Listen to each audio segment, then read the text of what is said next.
Okay. I've pressed all the buttons. I've turned all the knobs. I've clicked all the dials.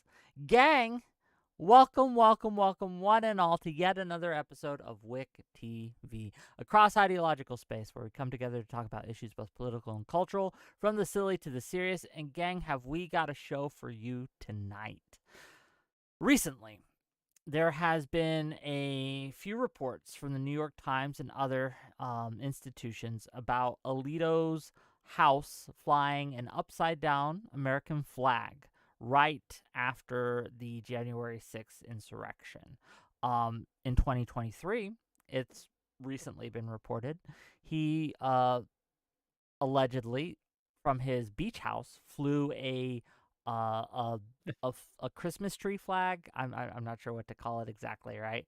The Uh, pine tree a flag is its pine tree, name. a pine tree flag, and Democrats in the Senate, amongst others, have called for him to recuse himself, claiming that this is signaling that he is prejudiced, that he prejudiced towards Trump, to be clear, right? Not racist, right?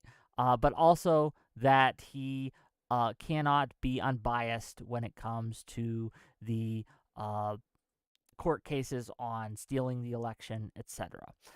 I disagree with this, and I disagree very strongly. And I've invited Josiah and Akata Boy to talk about it with me. Lactoid here will be backing me up. But with that, let's get into opening statements. I'll start, and then we will end with Akana Boy, and we'll just kind of go snake. So, when it comes down to it, there is no precedent for Alito to recuse himself. If anyone here thought Alito was an unbiased actor before this incident, they were living under a rock. We all know, that one of the reasons justices of the Supreme Court are chosen is because of their political leanings. This is a feature, not a bug. Now, some would argue that they should be unbiased, that they should recuse themselves if there's any hint of impropriety, but we have instance after instance of Democratic Supreme Court justices, right? Not recusing themselves after making statements showing that their political leanings are biased as well.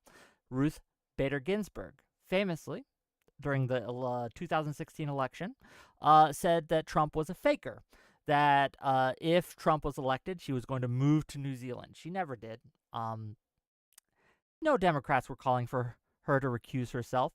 She also said that it was wild that Trump hadn't yet released his taxes.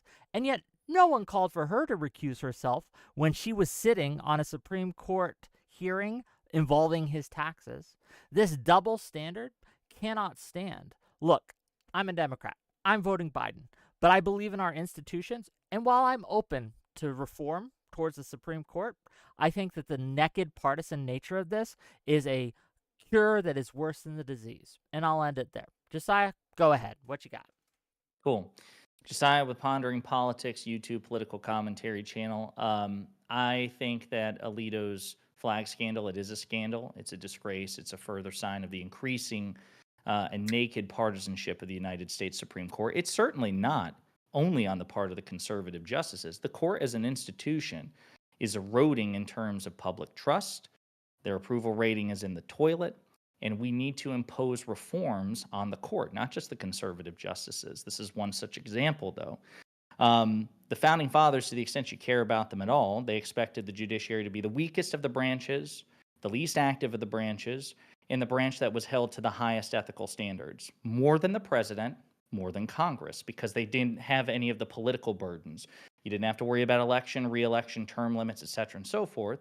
And so basically, to be super reductive, you're supposed to be an impartial android who comes out occasionally and otherwise fucks off. That's not what the Supreme Court is. And if they're going to act like a political branch, we have the right to impose political burdens on them, like political reform. Checks and balances go both ways. It's not the Supreme Court who can merely impose its will on the other two branches. The other two branches have the right, and I would argue responsibility, to impose their will on the Supreme Court. And so I do support major structural reforms to the U.S. Supreme Court. It's me. Okay, we'll get into it as we go. Thanks for being here, and I look forward to a robust discussion. Lactoid TV. What do you got for us, sir? Yeah, so all lawyers and justices and judges and all of that good stuff are still citizens of the United States of America and are still have the ability to have freedom of expression. So there's been case law on this. You don't give up your First Amendment protections just because you happen to hold a job, especially when it's not at your job. Oh, so if Alito was the one that hung the flag upside down, he has the right to do so. He has the right to have an opinion, just like Ruth Bader Ginsburg has the right to have an opinion. I'm sure all the justices have personal opinions about politics. I mean, they're human beings. They're legal-minded human beings, so of course they're going to have personal positions about politics. It would be completely unreasonable to expect that people don't have personal positions on politics just because they happen to go into the law. Um, no, so the second flag, the appeal to heaven one, kind of same argument there. My understanding is Mike Johnson also has one of those flags hanging outside of his office. It's unclear who hung that flag up. It may have also been Alito's wife, but regardless, again, that flag's been in use for a very long time. Like all flags, like the American flag, there's different things that you can take from it. But ultimately, I don't think that this rises to any kind of level where we should be concerned, and especially doesn't rise to a level where there should be some kind of obligation on Alito to recuse himself. Now, all of that is, I think, solid ground, but it's even dumber than that, though, the accusations against him, at least as according to the first flag, because he's not even the one that put it up. His wife did. So the accusation now appears to be that his wife is unable to have her own political opinions because Samuel Alito, is on the Supreme Court. That's just ridiculous. When it turned out that his wife was the one who hung the flag, that should have been the end right there. Okay, thank you for being here. I'm sure we'll get into it as we go. And yeah, last but certainly not least, Econo Boy. Thank you. What you got? Hey everyone, thanks for having me. It's Econo Boy. I do economics and politics on YouTube, and I'm an esteemed host of the Three Wonks podcast. My general opinion on this issue, I kind of actually lean a little bit ironically towards Wick's position, which is that in part, I almost like that Alito's done this because it exposes the Supreme Court for the partisan actors that they really are, right? That, we continue less and less each year, luckily, to play this game of pretend that Supreme Court justices are anything but conservatives and liberals who are doing conservative and liberal things. I think that all the criticism that we might have of liberal justices doing the same thing, making partisan statements. To be fair, I honestly, this might just be my media echo chamber. I do tend to hear about gift scandals more from conservative justices. I wouldn't be surprised if liberal justices had similar scandals. But the point is that they're all scandals, right? And it's not good that Supreme Court justices are doing this insofar as we play the game of pretend that they're not partisan actors. Now, to my partner's point in this debate, to Josiah's point, obviously, I think that there's many different ways that you can regulate a supreme judicial body in a country. We've run thousands and thousands of different experiments. Josiah likes to mention the state level sort of Supreme Court experiments where they have different models of running their supreme judicial body, and it seems like there are pretty good ways to solve the problem of Supreme Court justice impropriety or equivalent sort of court justice impropriety, while also maintaining institutional confidence. In the United Kingdom, they have a Supreme Court. In Canada, they have a Supreme Court. It doesn't seem like it's generally a forever and always controversial, polarizing issue. Who gets on the court? The actions of the Supreme Court. Of course, it sprouts up here and there. Of course, there's a controversial decision here and there, but it's not a fixture of their politic, as it seems to be in America. And I think that points to some real problems with how the founders and how we've applied the sort of founders' original framework for the Supreme Court today. I think it calls for ethics reform. I think it calls for structure reform. I think that I think those things are all pretty reasonable because if we believe in the institution of the Supreme Court and we believe in democracy, we have to have institutions that people trust, right? That people have faith in. And unfortunately, the Supreme Court's actions and the political actions and maneuvering around the Supreme Court have led to an environment where a lot of people, I think rightly, have a lot less confidence in the Supreme Court than they should, given the fact that, it's the Supreme Court. You should probably take that institution pretty seriously, right? Okay, well, thank you for being here. And with that, we'll kind of open it up for discussion. I guess my first question to both Econoboy and Josiah would be that given the fact, and it is a fact, that the Supreme Court is in the toilet when it comes to consumer confidence or the citizens' confidence, do you think that any reforms that are crafted would be something that the citizens could have any confidence in at all?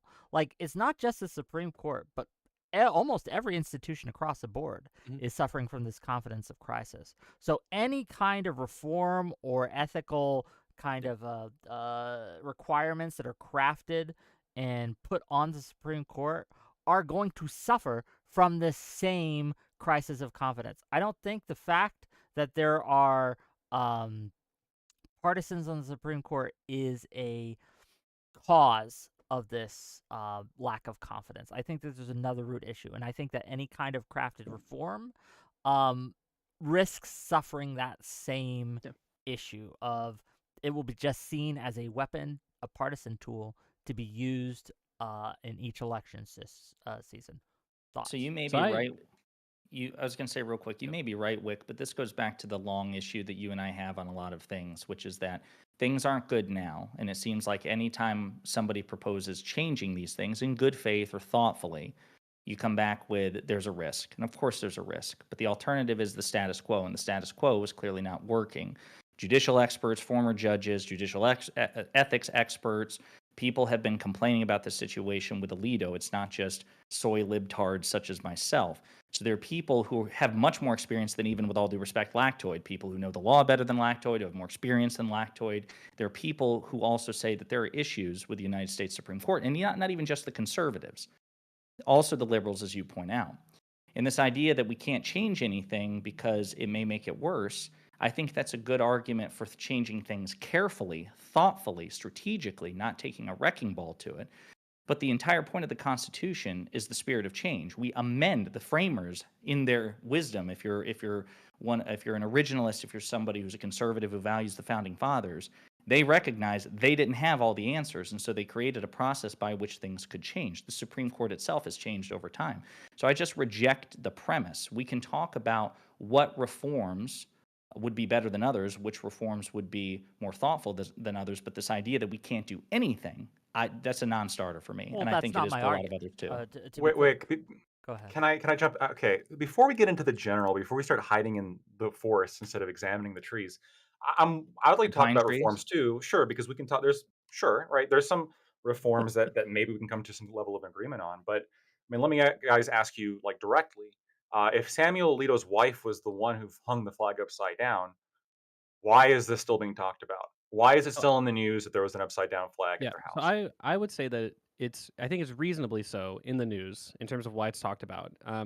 For instance, a lot of people criticize Trump transitively through the rhetoric of his children, right? People will say, look at Donald Trump Jr. saying crazy shit, look at, Eric Trump saying crazy stuff, all these kind of relatives and stuff like that. Now, I think that people criticize, for instance, Clarence Thomas because his wife is a crazy election denier, right? And they say, you should recuse yourself from the court because your wife was, some people go maybe a bit far and say an active participant in January 6th, but, she clearly was peddling the same type of conspiracy theory to the people involved, not necessarily on the ground, but I mean, you could say Mark Meadows is on the ground involved in it, but he, as far as I'm aware, wasn't a participant in January 6th, of course. But I'll go back to what I heard a politician tell me once. It was a local politician where I live.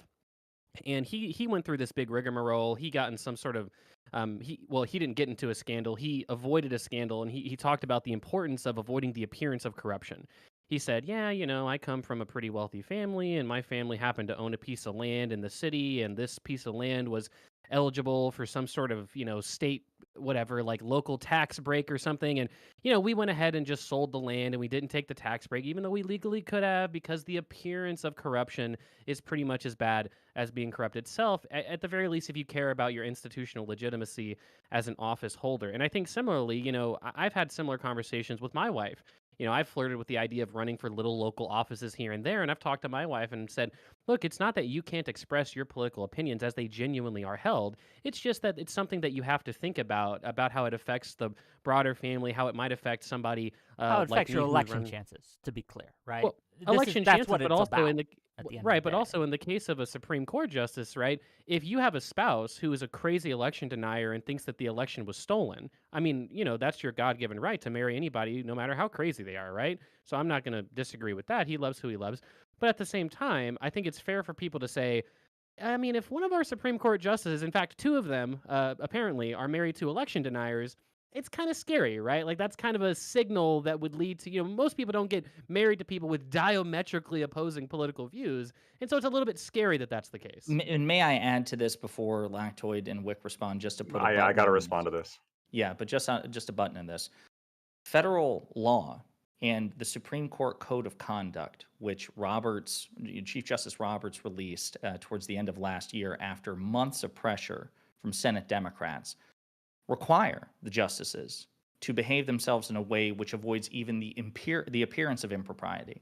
So I'm not saying that certain people don't have the right to do certain things, but the fact of the matter is, it is an expectation that when you are a United States Supreme Court justice, you don't have the privilege to behave in an openly partisan way. That is the expectation. That's been the expectation since 1789, and it would be foolish to pretend otherwise. Otherwise, the U.S. Supreme Court Code of Conduct and, I think it's 28 U.S. Code subsection 250 or 255, which calls for recusal if a reasonable person can question a judge's impartiality. These expectations are ingrained. They aren't just average Joes, and they can't behave just like average Joes. You want to take Okay, a this? couple things. First of all, nothing in that requires that justices are not allowed to express personal political opinions outside of the court. They're perfectly able to do so. There's obviously that's different than letting those opinions influence the legal reasoning that you use. And I think that Alito is actually particularly good at crafting legal decisions that are based on an actual framework, right? Based on an actual analysis of legal history, as opposed to the cases that don't, aka Roe versus Wade and Obergefell. But this other standard now where we're going to start criticizing politicians because of the actions of their children, right? Trump is being criticized transitively through his children, that was brought up, or Clarence Thomas because of his wife.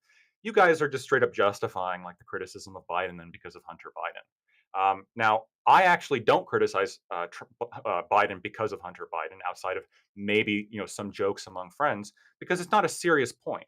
Because despite the fact that Hunter Biden may be some kind of have a problem with drugs and a problem with guns, just because he happens to like have those issues, that in of itself is actually not relevant to Biden's governance and how he does his job as president.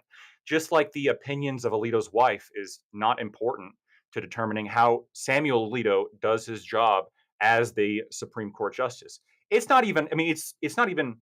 It's arguable that even Alito's opinions himself decide how he does his legal reasoning. But his wife, now we're so far beyond the pale when it comes to deciding, like, oh, look, his wife happens to hold some political opinions. Therefore, now he might let his wife's political opinions, like, if this was a woman, I don't think that you guys would tolerate this, right? Like, oh, she's married to this political guy. Maybe she's going to listen to her husband. We can't trust her. No, this is bullshit. Well, No, I'm not saying that it's well, really quick. Like, I'm not saying that it's always legitimate to criticize a politician. And to be fair, I thought Supreme Court justices weren't politicians, right? They're supposed to be above that, right? So I wouldn't necessarily refer to them as politicians, but I wouldn't think that Supreme Court justices are like completely insulated from criticism of the actions of their family. Just like how I wouldn't say the same thing about any liberal on the justice on the Supreme Court or Joe Biden himself or anything like that. I think the problem that most people have when conservatives, especially like your MTG, like Lauren Boebert types, criticize Joe Biden transitively through Hunter Biden, is that it's often very surface level things that people shouldn't be criticized for. Oh, he was a drug addict. Oh, he took a dick picture that got leaked. Like these are. I mean, if Samuel Alito's taking dick pictures and doing crack, I mean that's a problem, obviously. But She I hung a wouldn't flag really. upside down. I understand, but obviously that represents, essentially a signal towards the It could. January. It Well, sure. could. It we- could, We're compared doing to some doing mind crack reading, if and I may. gun smuggling. Yeah, like we are Well, doing this mind reading thing, this dog whistle thing, this okay symbol thing that some on the left love to do, right? And I would also take into account like it's interesting to see when people bring up these concerns. When again, Ruth Bader Ginsburg talks a lot of shit about Trump, no one says boo. And again, this is her directly expressing her opinions on the President of the United States in matters regarding actual court cases she is sitting on. No one says shit. But when we do this partisan hackery thing where we only pick on our enemies and we don't hold ourselves to the same standard, it comes off as politicizing the court, unironically. And that is a problem. Again, I'm a Democrat. I'm a progressive. Like, and just so everyone knows, I do get a check from Progressive Victory. My counterpart Josiah does as well.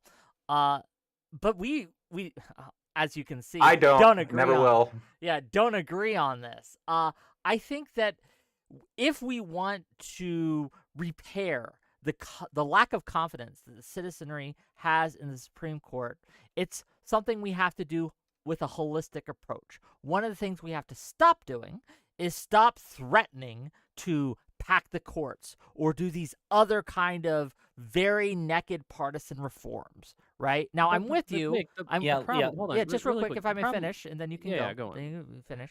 Like, I'm with Go you. Like, I'm okay with certain reforms. There is a reform package that you could craft that would be like, okay, this makes sense. I think we should go for it. There's been some talk of like rotating 18-year term limits and things like that I could get behind, right? But what's being called for now, currently, is for Alito to recuse himself. So I guess I'd just ask you both directly before you respond. Yeah. Do you think Alito should recuse himself from sitting on any court case involving Trump and the insurrection? Yeah, so I would say that for ethical reasons, yes, that you should recuse yourself because I think certainly there's an appearance of bias here. But I would also say, like, I hope every conservative justice recuses themselves from every court case. That'd be great. Our country would be great if they did that. But obviously, I can't justify it in ethical terms. But obviously, we need to hold our court justices to a decent sort of ethical standard. The reason I say that what Wick said was a little bit ridiculous, if you ask me, is that the reason why the Supreme Court's institutional confidence has been so low for these last several years is because of naked partisan actions by conservatives, right? I mean, there's a reason why a record high amount of Americans, in a question that's been polled in fundamentally the same way for the last 30 years, have said that the Supreme Court is too conservative, right? It's because obviously the Supreme Court's been packed with conservatives, right? Now, if Democrats want to come in and say, I want to pack Are the you court. saying that well, the really, polling- Can either of you name one action, like one case, which was naked conservative partisanship? Well, what do you mean naked conservative partisan? I can point you to cases that are conservative, sort of conservatively decided in nature. I'm not sure what you mean. No. So you both just said like one of the reasons for the declining like respect for this is because of this naked conservative partisanship. I'm pretty sure those were your words. Can you point to me any example of like the court making a decision based on naked conservative partisanship? We can point you to examples of court cases that have conservative outcomes from a conservative supermajority. But again, here's the problem for you. I don't that have conservative to prove. partisanship? Here's the problem for you. This is your problem. Nowhere do I have to prove Alito's partisanship. I can cite you the Supreme Court Code of Conduct and U.S. federal law that says where their impartiality might be questioned. Lactoid, you're a lawyer. You should know this. I don't have to prove shit. I just have to reasonably question. Look, conservatives question. No, liberal wait. justices You got to all prove. the You got to time. prove. No, I yeah, don't. You got to. Well, hold on. You do I got to have- prove. Like, hold on. You got to prove something to even like be able to question, like the bias that somebody might be implementing in a legal setting. This is why I asked you. Can you point to any example in law, in their actual job, of any kind of bias or any kind of naked conservative partisanship? We can point to conservative outcomes from a conservative majority, and in this particular case, right now, Name one. the reason that we're at that I can't speak for Conboy, but the reason that I think that Alito should recuse himself is because right now they're deciding Trump's immunity case directly involving his attempts to steal the election from President Biden, and so if he is sympathetic to the Stop the Steal movement, or if his household is, there is a reasonable question that he would not be an impartial jurist on this matter. And again, going real quick back to Wick here, because that was my response to him. And Wick, you said about the flagrant partisanship of reforms. What reforms am I recommending or Econoboy recommending? Well, not That's you, partisan. but I have one up from someone who has responded to your vibe check, right, that I want to read out, Sure. right? And I think this is indicative of many on the left. I'm not accusing either you, right, either you Let's do or it. Econoboy of making these, but there are plenty who are pushing for these kinds of reforms, and I'll just read this. The court has operated with near unchecked power and is the centerpiece of what has become a multi-generational plan to subvert democracy in the United States by radical conservatives. The current crop of justices should be removed, new safeguards put into place, they don't define what that is, and the court's role redefined in the way the framers failed to do so during the Constitutional Convention, so it may never be weaponized so effectively again. So what they are calling for in this case is a removal of every single sitting judge. I think that's fairly That's extreme. not a reform, though. That's not a reform. Yeah, I think Wick. To be fair, I think that And I do there are have certain some super chats I want to get to. Sure. Yeah, sure. I think generally speaking, as a sanity test, I think that there are certainly things that the Supreme Court, if they theoretically decided, we would say, well, that's just such an insane ruling that there probably needs to be some extreme action taken. Now, in theory, we can say, Give me oh, an what example. Okay, in theory, what if the Supreme Court said Donald Trump's completely immune, the president's completely immune, they can do whatever they want, no legal consequences? Now, that's not exactly what the Supreme Court would rule, but if they did do that, I think we would say these people need to be removed from the court, right? That's such an insane opinion. It You're not depends on the removing reason. democracy. Yeah, like No, Lactoid's saying, Lactoid, it does. will no, It listen, depends on the if it's reasoning. the You guys are law- wild if you say that. Well, wait a minute. This What? is an Econoboy. I'm glad. See, Wick here will be the pivot point. I like Lactoid. He's a buddy. We're going to spar on this. But I actually, and he has impugned my motivations in the past. So we neither of us trust each other's motivations. Because you're an admitted Lactoid- partisan. Lactoid is fine with this configuration of the court because it has a majority which reliably delivers outcomes he wants. That's the reason. Like, for you to sit here and say that, Not true. that the Supreme Court of the United States could confer absolute legal immunity to a single former president, Donald Trump, and you're open to it depending on their reason, that's absurd. the And reason- so Wait. That's not yeah. true. That's not true. I can give you a direct example, right?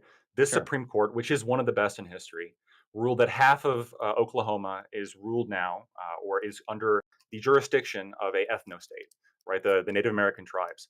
I actually hate that outcome. I actually personally believe we should I abolish all understand. reservations, but it was the correct legal move because when you look at the reasoning that Gorsuch provides, when he actually goes through the legal process, it's it makes sense. It's the correct legal process. So- I don't. But hold on, real quick. Like an archaeologist, I don't just oh well, if you find this, you're never going to find this. Well, no. Let's see what actually gets turned up. Let's see what the reasoning is. If the opinion is well reasoned, maybe they could convince me. I don't think that's what the law means right now, right? But if they put forward good enough reasoning, then we have to accept it because it's a science, not like And I a wanna- partisan act. Yeah, I want to It's add not, to wait, this. what do you mean it's a science? Well, Originalism is a science. You're looking back through the legislative history to try to determine what the How purpose hard of law is this is. particular science? Just out of curiosity, because that confers a certain type of meaning. You agree Yeah, that it's like all science, there's a method that is applied as best as possible. It can be wrong, right, as we've seen in history, but at least they're trying to work through the method. When it comes to legal analysis, right, with the Dobbs decision, Alito went back and did a legal analysis of all the different states during the era of when abortion was being criminalized, and he cited all of those examples, and he cited the history leading up to Roe v. Wade But and the the problems point- with Roe v. Didn't Wade. Clarence Thomas It also wasn't cherry just pick? Didn't Clarence Thomas, in part of his analysis, also cherry pick certain parts of history as well? Wasn't that one of the major complaints about the? Okay, I'll have to Well, brush up on my the Dobbs problem- since I the wasn't only reason I prepared to bring up argue that example. The only reason I bring up that thank you example. for the gift, of, Admiral Gibbs. Yeah, the only Sorry, reason I bring up that example of that the Supreme Court could rule something that's so insane that we would say that it's incompatible with our current foundational morality or understanding of governance. I mean, it doesn't have to be like a particularly partisan example. What if the Supreme Court ruled that technically, I don't know, slavery was allowed or something? Let's just say, fuck the 14th Amendment, whatever. There's some weird technical mumbo jumbo. Slavery is allowed. I think that we would say we don't really care what your quote unquote internally sound legal reasoning is. You're impeached from the court. We've got to replace you. Now, the I'm going to only interject. reason I'm going to interject okay. here because I reject that. because I think that like You I think reject. this You is a think the Supreme Court could bring back fundamental slavery, and you'd say, misunderstanding what "Well, the the Supreme reasoning Court is does. sound." That's So I Oh, would here, have to no, answer. let me take this one, Yeah, please. that sounds Please, crazy to please, me, please, yeah. please, right? The It job is of the crazy. Supreme Court is to interpret the law as it is, as it currently exists. There's no such right? thing, though. So if they interpret the law in such a manner, and we don't like the outcome, say they do. Say, oh, hey, the way it's currently written, this insane shit is possible and legal. That's a subjective You know what statement. we do? We change the law, and we have a process to do that. What we don't do is to say we don't like what the decision you made, even though the reasoning was sound, and we are going to use this results-based kind of judgment thing to destroy the court, because there's results-based You is guys not are as just results important based. as No, process-based. Process-based number one, trumps results-based every time. Number one, And can I we read are. Can I read the super Wick's chats? totally They right. gave me like $30. Well, let me respond after you Okay, read the respond, super and chat, then you can read the super chats. I'll read the super chats after you respond. How's that? Yeah, well, of course, first of all, the founding fathers were results-based. They didn't say, yeah, this system's going to be complete dog shit, so we're going to implement it anyway because we have some internally sound reasoning. No, they said, hey, based on the environment that we lived in, based on the environment we grew up in, based on the environment we had to fight for, we're going to implement this governing structure because we think it's best for people. And because we don't think we're all-knowing and all-powerful and forever and ever, famous quote, Thomas Jefferson had this idea of, having a convention every so often because to have what was it, the quote, like to have a modern man ruled by a constitution 17 years ago or whatever is bad. We understand that the founding fathers were results oriented. They felt like they were developing a good system. And so in that sense, and especially when you frame it as there's this sort of known understanding of current law. No, there isn't. That's the role of the Supreme Court, is to understand and develop frameworks to deliver the law in a way that can be applied in a way that protects your rights, in a way that enforces those rights. And what I'm saying is that if the Supreme Court, and this is just a sanity check, clearly the sanity check has failed on half the panel, is that if the Supreme Court theoretically were to rule that slavery was okay, I think it would be perfectly reasonable for everyone in the government to say, these people are so crazy. It does not matter what their sound, internally consistent reasoning is. It's just simply not adherent to what we would understand to be basic moral fact, This right? is a And fun. so They channel their Abraham This Lincoln. this is the results based thinking, Okay, right? let me read these super chats, because my results-based thinking here is I want you to give me more super chats and fair. continue to give me more super chats. That's So give fair. me money. $20 from Understandable. Cameraman 502. This is simply about delegitimizing the court, plain and simple. Actively co-opting national symbols on behalf of extremists. In order to do that is dishonesty of highest order. Admitting that you want all recusals proves it. Artemis Fowl for $10. Can we acknowledge that we have two people on the panel that will simultaneously demand Alito to recuse himself, but will be fine with the merchant's family directly profiting from his trial against Trump? Thank you for the $10. Okay, and with that, I want to pass the ball to Lactoid to respond. I think there's, well, hang on, can we, because the super chats were directed to Akana Boy and I, can we address some of these? Can you address them after I quickly respond to what was said by Econoboy? I can read them again. I don't so what I'm hearing is very much a results-based argument, right? And now a justification of a results-based argument, which is, well, the founding fathers were also results-based. So but this is contradicted by what you just said prior when you said, the Supreme Court, they're there to interpret the Constitution, which I actually agree with. That's their role, right? What the Supreme Court says the Constitution is, legally, is what the Constitution says. They are the highest body of law. They are the decision makers when it comes to how the law is interpreted. And ultimately, if you don't like it, you can wage revolution against the United States Constitution. That's not what I recommended. But I'm saying, sure, you can do that, right? But the Constitution sets up the Supreme Court to interpret it. And when you're saying, well, sure, that's fine. But if they come up with a decision that I really don't like, I don't really care how they got there. I don't care about the legal framework they got there, because the founding fathers were, results oriented. This is, I think, the definition of naked partisanship. What you guys are presenting. You guys are presenting the frameworks don't matter. No, you're saying the frameworks don't matter. You want the results. You want the results that you want. Congress has the ability to, really quick though, because I feel like there's this thought that the Democrats who are proposing these reforms are arguing for something that is like necessarily anti-institutional. Everything that everything that Josiah and I have been saying has been the idea that the confidence in the court is low. We want the confidence of the court to be high, right? We want people to trust in the Supreme Court. So, at least from my perspective, what I'm recommending are things that I think would accomplish both a stronger and more stable Supreme Court that is sort of, generally representative of where the American people are at, and also a legal framework that would lead to a higher confidence in the court. For instance, in crazy example that where the Supreme Court legalizes slavery, and you guys just say, "Fuck, guys, that's just how it is. Supreme Court's pro-slavery. What are you going to do? I guess we got to pass a constitutional amendment hold on. again." That's a straw Hold man on, of what listen. we're saying. What It's we're a straw saying man. is that we have other options. If it turns out yeah. that we have a framework, right, a legal framework that allows slavery, we but should change the legal issue- framework. Yes, And exactly. thank God The we whole- have an no, ability the to issue do is- that, and we should. The issue is the whole point of what I'm saying is that the Constitution is a subjectively interpreted document. There is no true interpretation of the Constitution. So, for instance, we have a 14th Amendment. The whole point of the example is that we have a 14th Amendment that in theory got rid of slavery. That was like the whole point of it. If we 13th. had 13th, sure. I guess 14th was the right to vote. If we had a Supreme Court justice or a Supreme Court broadly that said, well, we're going to just like interpret the Supreme Court, the 14th Amendment in a completely insane way that leads to the nullification of the amendment effectively, and we can bring back slavery. Well, that's obviously a court that's not operating on any sort of sound, well, it might be sound, but any sort of like reasonable legal framework that would be generally applicable to a broad understanding of that amendment. And so even We'd if we have to passed see the another reasoning. amendment, it wouldn't We'd be have good. we'd have to see the reasoning to know whether or not it's reasonable.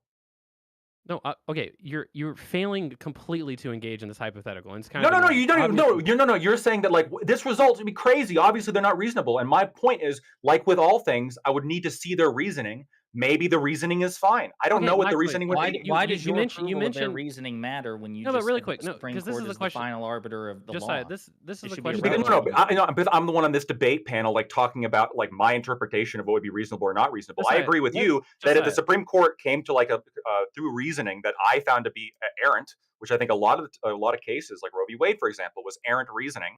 But it doesn't matter. That's the law. And even though I didn't like that case, it was the law because the Supreme Court said it was the law. So let's just say, for instance, that the Supreme Court did this crazy thing where they legalized slavery despite whatever the context of the amendments getting passed.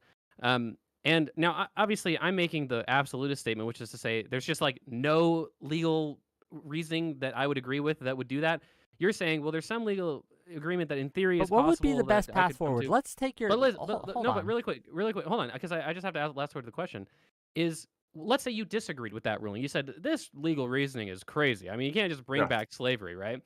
Now, I suppose what you would say is, well, the Supreme Court, they made their decision. We're going to have to amend the Constitution again to like re-illegalize slavery. I would say we already did that, right? And also, the Constitution is subjectively interpreted. These are people who are tasked with a job to interpret the Constitution. They've done clearly a catastrophically bad job at doing that because now we can enslave black people again. So we should probably get new justices, or we should marginalize their voices by going through the legal frameworks to put people on the court that don't believe in bringing back slavery. And I don't think that's totally unreasonable. It's not even to say that that's a reasonable solvency for our current issues. But obviously, in theory, the Supreme Court would be able to do something so crazy that we would agree If that this you have is a perfectly situation- understandable to do. If you have a situation where the Supreme Court is making these rulings and you think they are entirely unjust, entirely unreasonable, entirely things, which do you think is a more reasonable approach to, by fiat, just remove these judges by force? That's not Or what I'm saying. change yeah. the law? No, I'm asking you, which do you think is You would need better to to change- change you would the need- law I- you would or need to change use the law force in to order remove these them. In the justices scenario, by in the fiat? scenario- to answer change- your question, to answer your question, in the scenario that I'm describing, what I would probably do is I would move to impeach the justices and pack the court with people that didn't believe that, because that's clearly an insane position. Those are both legal things that So- you can do. Yeah, so Like, I'm Wick, not talking Wick, about killing them. yeah, I'm so, not so talking to about killing add- them. I'm talking about removing them, using force to Well, by remove them. force. What do I'm you not mean by talking about force? throwing them in prison or Yeah, something. nobody's saying that go in and black. What do you bag them think? or anything. What do you think in a like impeachment is? It's using the force It's of a the legal courts. mechanism. Well, it's a political mechanism It's- enshrined in law. So the law allows Congress, by a Certainly, simple but majority so in the is House, changing the 2/3. Constitution. Yes, and that requires 2/3 supermajority in both chambers and 3/4 of the states. You That's would not get gonna that if happen. slavery. Hold on, you would get that to get rid of slavery definitively. If for some reason the legal Listen, I don't reasoning know. I got feel there, like a lot of libertarians out there would be like, But "Damn, see what that happens- reasoning, though." libertarians If are I- the if I least will- in favor yeah, of slavery. Slavery of any If political this political happens, group. right? Like if we normalize using fiat to remove the justices for things that we consider extreme Wick, rulings, it's not fiat. what So happens? that's what I'm saying. What Yeah, I don't know what happens you mean by is fiat. It's not fiat. So a couple of things. Can you just hang on? Let's really try to engage with one another in good faith. I'll do a better job. Please do a better job with me. It's not fiat. It's not force. Nobody would be black bagging justices. Right now, the composition of the Supreme Court is dictated by federal statute.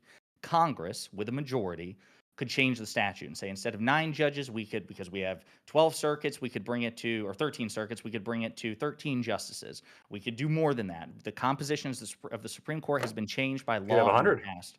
You could have 100. You could have whatever, right? You make every You could- citizen. You could Hell you yeah. could impeach. You could impeach. Base um, department? You could Hello? impeach. And by the way, if you change the law that the Supreme Court rules against, the Supreme Court can strike it down too. So, like for example, Roe v. Wade, great example. The Dobbs decision struck down Roe v. Wade. Do you know what happens, or what in theory could happen, if we reelect President Biden, if we keep the Senate, if we take the House, and we pass federal abortion protections? Lactoid Supreme Court could strike it down again. Conservatives could judge shop, get it to the Supreme Court. The Supreme Court, with a 6-3 conservative supermajority, could strike it down then. The only way to do something like that, just as that specific example, to protect abortion rights, you'd have to pass a constitutional amendment, because those are non-justiciable. That will never happen. So, and again, with all that in mind, none of that is fiat. I'll also remind you, the court was intended to be the weakest branch, not the big dick that smacks down the other two. And checks and balances goes both ways. This idea They're equal branches. They're not equal. There's nowhere co-equal, equal. Find it. Control F. Find it in the Constitution. You will never find it. Wait, does it describe them as Hamilton- lesser in the Constitution? Hamilton and Madison both said in founding documents that it was to be the weakest and the least dangerous. They're not co-equal. Congress is the supreme branch. Cool. of I the don't court. listen to those people. I listen to the Constitution of the United States of fucking America. I don't care what those individual politicians say. I also real quick, I want to point out that, like you say, Congress is supposed to be the strongest one, but it's interesting then how when we're saying, well, change the law through Congress if you don't like the law, and you guys are saying, well, no, that'd be unreasonable. We should just get rid of the court if they don't decide the way we want them to. Well, again, I'm not Sorry, saying can you that repeat that's that? I was looking at reasonable. chat. I'm sorry. Could you repeat that? Yeah, so you're saying Congress is supposed to be the strongest branch, right? Mm-hmm. But at Yeah. the same time, when we're saying, like, well, if you don't like the way the Supreme Court rules on like what the law means, get Congress to change the law, right? Because they're the strongest branch apparently. And that's what you guys have a problem with, right? If you're saying Congress should decide things, why were you in favor of Roe versus Wade when the Congress did not guarantee abortion nationwide? Well, because I agree that Congress should have codified Roe protections. They tried to do so and couldn't make it past Right, the but filibuster threshold. what I'm saying is the Congress can't do it, right? Because there's not enough support. But you're in favor of the Supreme Court just being able to do it.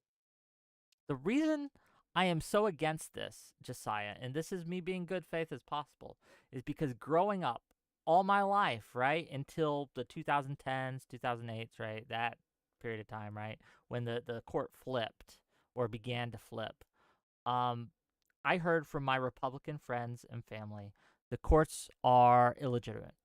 This has been the saying since I was born, right? The courts are illegitimate. They are destroying America. They're legislating from the bench. They are liberal hacks. They are Democrats in disguise. And if they had a mechanism, right, that they could use to just remove every liberal judge that they did not like, they would have used it in a heartbeat. What I worry about is when we normalize this, then we say, hey, this whatever decision you're making is super extreme. We don't like it. And so we're going to remove all the justices, that this will be a new weapon in the conservative arsenal to use against us. And I want to put a firm red line saying, no, we do not do this. That's fine. So then what can we do? So that's fine. This is we're going to go back to the regular tension. I'm cool What for can we do? some reform. Like I said, one of the reforms that I think is reasonable is having, I think it was an 18-year rotating term limits and grandfathering in the current justices, right? Because, again, otherwise it looks like partisan hackery. You grandfather in the current justices, and then any justice going forward, you have 2 appointed each election, right, is what it will end up at, because you have this staggered 18-year thing. I can get you the details, but I think that's a great idea. So that way, no matter who's elected, it's not like Russian roulette on if they get to appoint any justices or not. So, And so you Wick, can I point ask you to- something? yeah, Like please. that's an example. You said the Yes. 18. What's to stop? Because that would be some modification that could potentially break a conservative majority. The conservatives have been in the majority in the Supreme Court for the past 50 years. I am Josiah Republican now, and I'm like, Wait, Wick, what? I know That's not true. what? The conservatives 50? have only recently been a majority in the Supreme Court. Yeah, we haven't had a Well, liberal majority on the court since like the 70s. Yeah. So whatever. so getting back to what I was saying though. So let's say you propose your reform, Wick. What if I, Josiah Republican, say, listen, that sounds all good and reasonable, but you're still screwing with the court, and so it's opening the door to further reforms. That you're concerned that there would be a bad faith response or a partisan response to any attempt to reform the court. Even with your reforms, there's still a risk of that, you know. There's less of a risk, however, right? Okay. Risk mitigation is a thing, and the more extreme of an act you take, right, the more. And I know you hate I this understand. word, right? So So again, incrementalism. Look, I'm a big fan, and so incremental, slowly, steady reform, so that we aren't just like pushing on the gas pedal and sending that car like straight off the cliff. So if it turns out that there's some bad actors that try to mess with it, we can easily adjust. Whereas really the quick, more extreme things, it's much Is harder. is this like a misunderstanding of what Josiah and I are actually proposing? Like, I mean, if Josiah, you sent me your little list of reforms, which I essentially entirely agreed with. I'm just none of the things on like this general list of shit that we would want to do or like Democrats would want to do seems like particularly radical. The most radical thing, or like you could say the most blanketly partisan thing, is the idea of packing the court up to 13. Up to 11 is sort of necessarily less partisan. You could say that's also extremely partisan, but we'd still have 6-5 majority in that case. But I mean, the other stuff like gift reform, ethics reform, having an independent committee to screen nominees. I mean, these are. Does any of that sound insane or a No, like I'd have binding to code see of the ethics. details. Like, How about a binding code I'd of have ethics? to That'd see be a the big one. details. The devil will be in the details, but Right. I'm not I mean, in principle yeah. rejecting what we're arguing about today. Just to recenter us, right, is that both of you think that what Justice Alito has done is sufficient to call for his recusal, and I disagree. And Yeah. so that bears that calls into question, right, what kind of other reforms that you would find reasonable. So when you say things like mandatory retirement ages, compulsory ethics requirements, it makes me wonder, right, what these would be and cast into question your judgment. Because in my judgment, and I think the judgment of the legal system and the law, Alito has there's no precedent for him to recuse himself. There's no law requiring him to recuse himself. And the facts of the case show he probably shouldn't recuse himself. He didn't even fly the flag. Well, I mean, as Josiah mentioned, the Supreme Court Code of Ethics seems to point to the idea that at the very least, it's the spirit of the code. I mean, of course, there's not going to be a line that says justices are not allowed to express any political opinions, right? But I would say that generally speaking, and again, this is the spirit of just general government ethics and sort of public ethics in my experience, that you should do every single thing in your power to avoid the appearance of corruption. And in the case of the Supreme Court, because we do play the pretend game that these aren't partisan actors, to avoid the appearance of partisanship. Now, I mean, obviously, Wick, to your point of, well, RBG said Trump was a faker, and she had these sort of generic criticisms of Trump when he was a nominee in 2016. Now, I could be wrong. I just simply don't recall sort of harsh criticism. And to be fair, I don't think Alito does this openly. I don't hear Alito giving a bunch of speeches of like Biden's dog shit. I hate him. But I think when Trump took office, I don't think that the liberal justices broadly were like, yeah, Trump is terrible, we hate him, and we're going to rule against everything. And Alito hasn't done that either. Ginsburg threatened to move to New Zealand. No, I understand, but was that while Trump was in office? I mean, that's No, kind of while he was running, she was talking smack the whole time No, I and threatened to understand, move right? to New Zealand, right? And Right, but more again, importantly, according to you guys, well, again, like it seems like the general opinion of you guys is that justices can have partisan opinions, Yes. right? It's just a matter I of don't think whether or she not should have Anybody been can. recused herself. I agree with you. Right. I don't think Ruth Bader Ginsburg should have been required to recuse herself. I think what Right, she and said was perfectly yeah. okay. And in But the but same you guys, manner, I think Alito's wife, to be Alito's clear, wife. flying a flag. But even if Alito himself had flied the flag, I think that, again, much in the same Yeah. thing, he shouldn't be required to recuse himself either. Well, for instance, though, like I feel like there's a difference. Number one, in degree and also in magnitude, or let's say in kind and also in magnitude between the two. Like for instance, if a conservative justice came out and were to say, "Yeah, I mean, I think Biden's going to be kind of a disaster or whatever," I mean, yeah, like that would annoy me because again, it just plays into this general like bullshittery of like these aren't partisan actors, but it's like they clearly are. Just here's another quote to add to the fucking stack, but.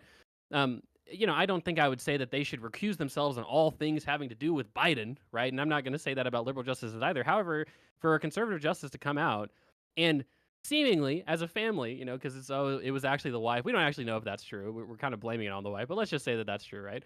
To say, oh well, signal support of this idea of literally overthrowing an election result, and to have a conservative justice's wife do the same exact thing, I would say that that's quite a different magnitude of thing, and it's very specific in the sense that there's not like generic, oh, Trump is Trump kind of a disaster as president is not like a question that the court is ruling on, but all these election cases, I mean, that's something that the court is directly ruling on. Yeah, right? there's a greater degree of specificity. Sorry, I was fact checking myself, and yes, I stand by that the beginning of the Warren Court was the beginning of the conservative age of conservative. So you're calling the Obergefell, the people who like ruled gay marriage, that's a conservative court in your mind? Lactoid. So let's try to engage in good faith. With Well, one I just another. want to answer to that. Is that a conservative? Answer that question. That is the beginning of a conservative court. That is not to say Gotcha. that every conservative court or every liberal majority results in exclusively partisan outcomes, which was never my claim. All right. Now, So what my claim is that the idea, and I've always been against this, the idea of putting justices in conservative and or I got liberal, more super chats, so after conservative Josiah and can liberal, respond, but then I'll conservative and liberal is something I've always opposed, right? In legal philosophy, and this is something that you learn in law school, right? It's not actually about liberal and conservative. It's about originalist and other forms of legal theory, like living constitution theory, certain types of textualism, etc. And there's a lot of disagreement. Just recently, we had Justice Thomas author an opinion with the three, liberal quote unquote justices against Alito and against Gorsuch. We see these disagreements. Louisiana voting maps, right? We see these disagreements because they're attempting, at least the originalist ones are, or the ones that are adhering to an actual philosophy as opposed to just we want what we want partisanly. Though they're actually trying. They're trying. Go ahead. Well, I'm not biased. I already listed out the examples where I think originalism actually doesn't serve me well. But it still makes the most sense as like in the what the purpose of the Supreme Court was and the actual legal reasoning that is done. Originalists write longer opinions. They write opinions that are more have more citations. They write opinions that are more likely to disagree with one another because they're actually trying to get to some kind of legal truth as opposed to this sort of lockstep partisan. I actually think it might be fair to call a certain legal element liberal if their living constitution theory is just, well, we want to get done what we want to get done. Obergefell is not based in historic U.S. law. It's just not. Roe v. Wade is even worse. Roe v. Wade's terrible. That was motivated by partisan logic. There's no other explanation. Even Bernie Sanders didn't like that case. So I mean, no matter what you say, the reforms that we advocate for, I mean, are sort of they don't really attempt to change foundationally the legal scholarship or like the legal frameworks that people use, right? It's just a matter of, well, do you take gifts from certain people? What are the exacting rules of recusal? Like just having more specificity in that regard would be good. Let's get to brass tacks. I don't even know why we're so. Again, Wick gave an example with the 18-year rotation. Okay, Lactoid, are there any reforms that you would entertain to the United States Supreme Court? Yeah, absolutely. I mean, I would have to see the specifics on the ethical code. Yeah, just ballpark it for me. Sure. Yeah. So with the specifics on the depending on the specifics, I could agree to an ethics code. I think that'd be fine. When I looked at the details of the proposal, it's not unreasonable if the Supreme Court would have some kind of independent counsel that would enforce it, that they would select. I think that's not unreasonable. The idea of having the 18-year thing, I'm not necessarily opposed to that. There would need to be a grandfathering in, of course. Otherwise, it's just a power grab. But if it's the partisanship of the future is unclear, and we just think this change would be healthy, I'm not necessarily opposed to that. One change that I know that you guys would be opposed to is I think that every justice should have to swear an oath to interpret the Constitution with the intent of how it was written. That should be a requirement. There should not be justices that have this kind of theory of the history doesn't matter. Well, sure. I mean, we would disagree with that. I mean, I would Can I disagree with read that these just super chats because. before you respond, though? Just again, Yeah, give sure, me Wick, the go for money. $5 from Cameraman 502 to say, after subjecting the court to dishonest libel, Econoboy now wants to restore its legitimacy. Never mind how that happened or its clear partisan nature. Thank you for the $5. Five more dollars from Cameraman 502, your greatest fan here apparently. I love Cameraman. The 502. problem with avoiding the appearance of impropriety is pondering an Econoboy dishonestly impute impropriety like appeal to heaven flag. Thank you for $5. Listen, I mean, it's a pretty yeah. high standard, but as far as I'm concerned, again, I can't speak for Econoboy. I'll own it. My position is, and again, you can cite all the examples you want. Ruth Bader Ginsburg has been dead for 4 years. If you can cite an example where she talked shit about Trump in a specific way about like that's germane to a case, like the tax case, fine. She should have recused. I have no problem with that. My proposition is that the Supreme Court of the United States, like what I hear, the proposition that I'm currently presented with is insane. That you have 9 people appointed for life. They don't have to worry about elections, term limits, mandatory retirement ages, whatever. Their code of ethics, which is binding in every other tier, is not binding to them. It's just discretionary. If they, don't disclose certain things, they can just say, fuck it, sorry, forgot about it. They can fly flags, a Biden bumper sticker here, a Trump bumper sticker. We've got our First They Amendment can right. accept vacations. We can from accept partisan vacations actors. from partisan actors, all these things. Yeah. We can strike down executive orders and federal statutes. We can fuck with the other branches whenever we want. All we have to do is just wait for somebody to judge shop it, make its way up through the appellate process. We grant cert, and it's ours. And you can't do fuck all about it. That's insane. It's insane for a few reasons. Again, let's go back to the fathers. The Supreme Court was not intended to slap the other 2 branches around. The vast majority of governance was expected to be done by the legislature and the executive, and the Supreme Court was meant to be set aside. And in exchange for not having to go through an electoral process, they were supposed to be as close to androids as possible. Now, I agree, that's unreasonable. That was actually proof that the founders were not quite so brilliant, because it's impossible to expect people to be completely nonpartisan. I think even Lactoid would say, even though he certainly carries himself as I'm not partisan, he's not perfectly objective. But the standards should be higher. And if the standards are not going to be that high, and if you're going to flout the standards, then it's not unreasonable to impose additional requirements on the court. If you're going to act like a political body, you should be treated like a political body. No other advanced democracy on earth does it this way. None of the 50 states except Rhode Island. Wick, we talk about states being laboratories of democracy. 49 out of 50 do it differently than we do. Maybe we're not doing it right. Maybe we could do it better. Do you agree with Marbury versus Madison? In terms of them granting themselves judicial review? Mm-hmm. I don't know. It's tough. I mean, it really is. It's tough. There are, judicial review exists in other countries, but it's watered down because the idea is legislative primacy. Like, I think the High Court in the United Kingdom, they can send laws back for basically, it's like for editing, but if the legislature wants to go through with it, they can. So it's tough. But here's the other thing, Lactoid, maybe you disagree. I don't have all the answers to this. I understand that there's no perfect outcome to this. It's this constant tension. I think judicial review is an incredibly powerful ability. And depending on how it can create a scenario where one branch becomes dominant over the other. Okay. And again, I think checks and balances work both ways. Sorry. 2 things, because I have a couple responses to that. But first, $10 from Running Joke to say, nice to see the lefties crying about the SCOTUS now that they lost the majority. Thank you for the $10. Wait a minute. Hey, Running Joke, you live up to your fucking name. We never had the majority. We haven't had no one here was born when we had the majority. Go off, King. These people, by the way, should jump into chat when we're done. Cameraman included. I hope they will. Please do. I'm just saying, you guys didn't complain when, Well- again, because you guys are results oriented, when Roe v. Wade and Obergefell happened.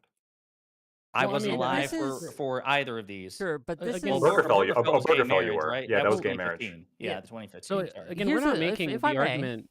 your Yeah, side just sure. had a good long portion. Let me respond a little bit, and then I'll let you Sure. respond. Sure.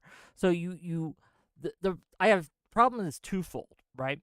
Sure. I think that when it comes to checks and balances, the Supreme Court, and at least in our American legal system, and I'm not talking about, I know other countries do it differently in other parts of the world, but at least in the system we currently have, is kind of necessary and I think kind of valuable.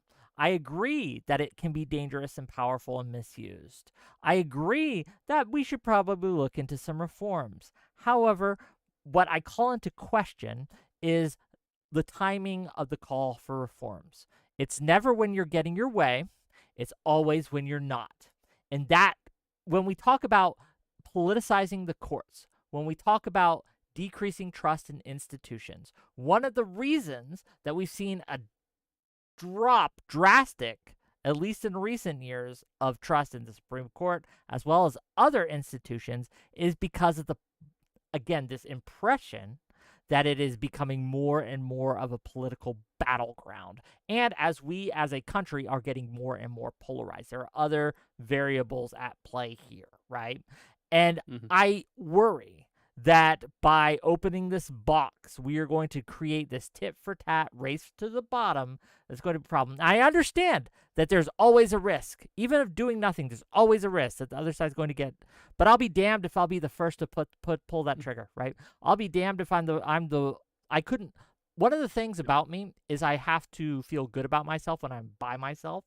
And I would be remiss if I'm the one to add to this political partisan nature. I believe in processes, okay? One of the things that the Founding Fathers did well, in order to try to get the results they wanted, they put into what they felt was the best practice processes to get to continuously good results on a consistent basis. And they recognized they wouldn't be perfect at it, so they added processes to adjust themselves so that people could move it around if mistakes were made. We have the ability to change the courts. That's true. But what we cannot do, and I'm not talking to just you two here, I'm talking in general, and this goes for your side too, buddy, Lactoid, right? You're on my team right now, but y'all side do it too, right? In fact, I would argue more than our side does. Do what?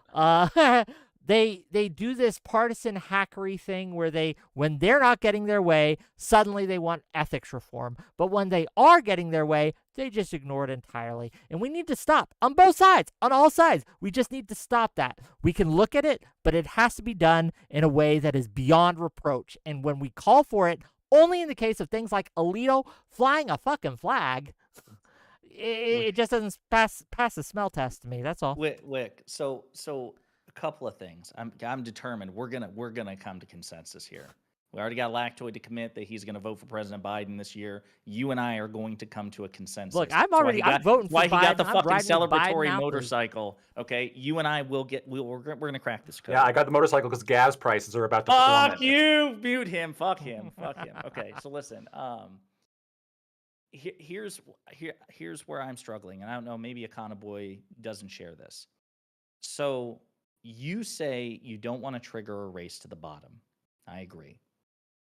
You and I probably just have different standards. You say you don't want to increase the likelihood that the other side responds excessively. I agree. You also say, though, there's always a risk. What I'm trying to figure out is, couldn't I make the argument that any time let's say we have a situation where we have a Democratic president and he confirms a nominee to the bench, couldn't I make the argument that might risk a Republican bad faith response because the Democrat did anything? Like, you could make that argument, it just wouldn't be convincing to me. And I'll tell you why. Okay, please do. Yeah, real quick. Yeah. Because there is always political games that have been played, and they've been played for a Sure. long, long time. And this is one of these standard procedures that we have countless examples of this happening.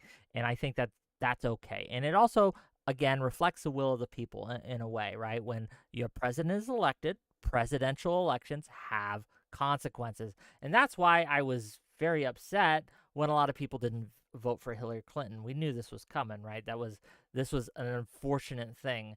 But what again, if we want to abide by the norms, right, the mores of our culture and our political culture, we can't feed the fire. Now, I understand that there's bad actors on the Republican side that do this. I do. I get it. But they get less power if we stand against them from a principled stance. There's one reason, right? Like, people hate hypocrisy. They just do, across the board. If we can be principled on this, I think we have a better chance of winning elections in 2024 especially, and that is going into the future, help decide the Supreme Court. Whether or not we can get reforms, politics is the art of the possible. Can we get these reforms in the current political climate? I don't think we can. We need to win elections first. And one of the ways we do that is by drawing a clear, distinct line between us and them, the good actors and the bad actors.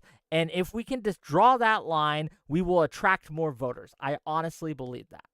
Go ahead. Yeah. So again, what I come down to, I would argue, again, this isn't a turn-based RPG. Republicans or conservatives don't have to wait for us to do anything before they respond. We saw that with certain things like, sorry, my phone went out, the blue slip veto for the Senate Judiciary Committee. Republicans came in, revoked the blue slip, which allowed Trump and the Republican majority to kind of cram their appointments through. They did that proactively. That wasn't in response to anything. They just saw an opportunity and took it. So you could just make the case that Democrats running for office at all could potentially trigger Republicans into reforming the court even more in their favor. Doing this idea that we can't. You say that there's things we can do and that there's elevated levels of risk. But the way I look at it is I don't know how you evaluate what carries greater risk. Why doesn't the 18-year reform, why doesn't that carry a meaningful risk of Republican overreach? We don't hear this Go ahead, type of Econo. rhetoric in like almost any other country, right? Like in the UK and Canada, the liberals in Canada don't say, well, if the liberals think big, that might cause the conservatives to think big, right? And it's a little bit frustrating because we live in a democracy, right? And and I understand what you're saying, Wick. You're saying, well, I'm motivated ultimately by winning elections, right? And I think that you guys' strategy will lose us elections by Yes, calling I for do. Supreme Court reform. Mhm. Now, to be clear though, Wick, literally nothing that we just described. I think if you polled each individual thing, the most controversial thing would be adding justice to the court. Everything else, I believe, and Josiah, correct me if I'm wrong, polls pretty highly. Like the idea of establishing Yes. an ethics code, the idea of Yes. having independent judicial review. Now, Removed here's the from thing, the though. context of when it's being done, Well- yes, but you can't remove well- it from the context of when Well, it's being done. the question is asked at a certain time period, obviously, but I think that generally these ideas, I think it's generally popular, the idea that insert government official needs to be held by an ethics code. I think that, like any person generally is pretty favorable. of that. There are Even some this- proposals that are bipartisan, right? I think the ethics code specifically has Yeah. majority Democrat and Republican support. Yeah, and Why? and so, Well, can I ask real quick? This is a great yeah. question. Why isn't it going anywhere? My guess is there's probably an element of partisanship from the Republicans in Congress that's blocking some element of this. Sure. There's some ethical rules that I think are pretty common sense that I would like Yeah. to see, and because I'm not a partisan, I'm able just to accept that, And- even though it's So- justice that I mostly agree with. That point right there, Wick. This actually, I think this goes to Econo Boy's point. So yes, Supreme Court reform. I mean, obviously there are varying degrees of popularity depending on the policy proposal, but overwhelmingly, the Supreme Court is unpopular and people want it changed. And most of these proposals have majority support. The reason it's not I'm going not anywhere against that.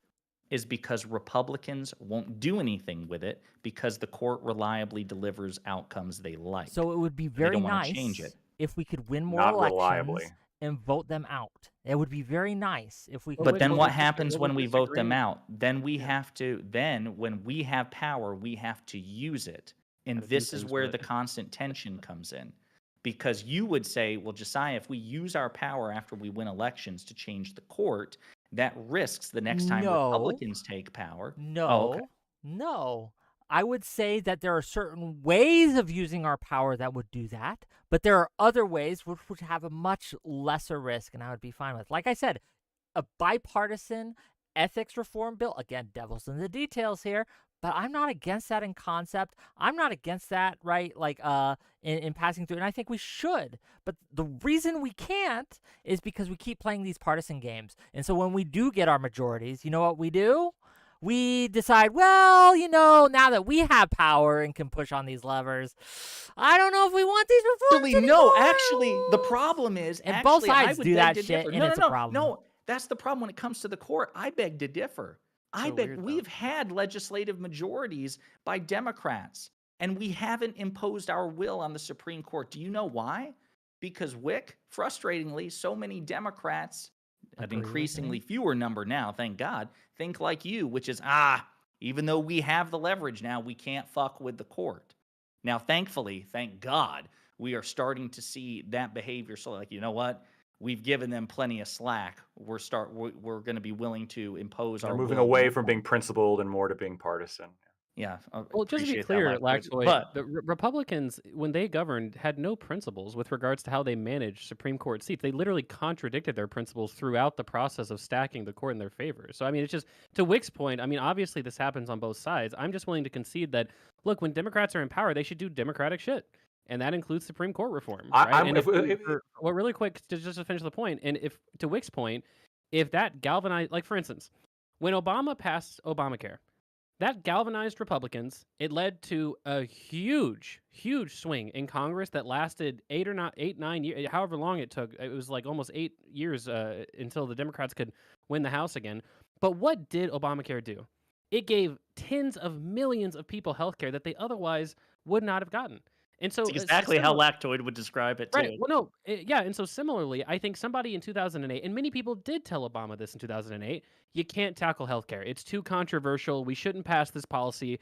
And if they had listened to that, tens of millions of people would be in higher poverty than they are today, and they wouldn't have healthcare. And similarly, when we're talking about institutional reform of the court, I think when Democrats win elections, if they can win, and none of the things we talked about are controversial. I don't think anything we talked about leads to less Democrats getting elected. That was the point of bringing up the polling. When Democrats win elections, if they can get good Supreme Court justice reform done, I think that all that leads to is not like a bunch of Democrats losing elections, because I don't think what we're talking about is nearly as controversial as healthcare reform. It leads to just a better institutional framework for the Supreme Court. Again, I want to repeat this. I'm not against us getting elected and passing good Supreme Court reform. I think that's great. Let's do it. My problem here is I doubt some people's principled stance on this, because they're calling for, let me just say this, in any Supreme Court justice reform that goes through, what I would be opposed to is it requiring a justice's family not to express their political opinions. I think that would be a bad reform. Yeah, if we're just talking about how, like, you guys want to win elections because you want Congress to be more aligned with you, and you're going to point to Congress people being partisan hacks, which, I mean, Congress is the place to be a partisan hack, right? That's the whole point. Sure, I mean, that's like one conversation. But this conversation is about whether or not Samuel Alito, like, within the court, should recuse himself because his wife hung a flag upside down in front of their house. This conversation is about whether the Supreme Court right now is like, what kind of rules should we have for that? What kind of rules make sense? Is the logic that the Supreme Court's going through, like, logical?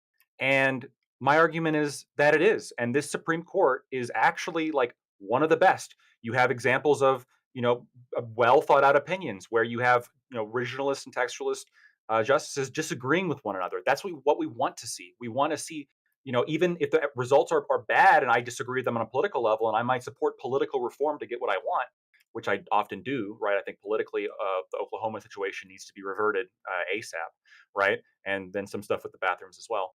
But that's not the case. But the reality is the Supreme Court rules that way. And they ruled that way through a process. And this idea of, like, well, sure, all that process is fine and dandy, but his wife, though. Well, Lacto, are you under the assumption, really quick, are you under the assumption that someone's partisan alignment does not like, are you under the assumption that, oh well, my legal judicial philosophy comes original to me and is not influenced by my partisan leanings? I mean, certainly. Here's a good way of explaining it, right? Um, you could have an environmental scientist who's incredibly pro like Democrat, incredibly pro liberal, and they can write a like long dissertation on global warming. Just because they are liberals and they do have a political interest in preventing global warming does not mean that their paper is wrong. And in fact, if we look through the paper and the science is right, then it's right. Then look, the paper makes sense. The argument makes sense. In fact, their science could be wrong, but if it's based on evidence, if it's well thought out, I'm not going to question the validity of the paper just because the author happened to have political biases. Well, sure, I but mean, the Cato Institute, for example, is also very like has a political bias, but they're Mhm. consistently, reported as being an incredibly fair body in terms of reporting facts. Well, you've kind of snuck in though. You've compared developing a judicial philosophy to the scientific method, right? Yes, Now, it is. That's what obviously, I said at the beginning. well, yeah, but that's obviously completely wrong. And obviously, when you're interpreting law, there's no objective right interpretation of law. The founding fathers disagreed on how to interpret the very documents that they helped Hold create, on, right? Econo So, boy, you I don't mean, believe this, and I'll tell you why. Right? okay, You tell me why. do you think that a Yeah. justice could, if they wanted to, a Supreme Court justice, do you think they would get away with this if they said, Mhm. you know what? I think the Constitution says I should be able to have 20 wives. And they don't Okay. cite any reasoning, and they just said, well, I'm a Supreme Court justice. I just believe it. Do you think that would go Okay. through? Do you think that would work?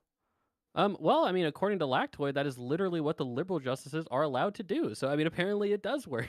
So wait a minute. So listen, It would work in one sense, but it would be incredibly irrational, and it wouldn't be based on the science of originalism. It wouldn't be yeah, based on trying to look for logic to reach your conclusions. Well, this the is only reason, really quick, Josiah, the only reason I bring up, and Josiah, obviously jump in after this, the only reason I bring that up is because I think that, again, I think there's this general presumption. To be fair, it's quite a popular thing to say. I mean, even Justice Jackson, when she was getting, I believe when she was getting questioned, she committed to the idea of originalists. She was like, "No, we're all originalists," right?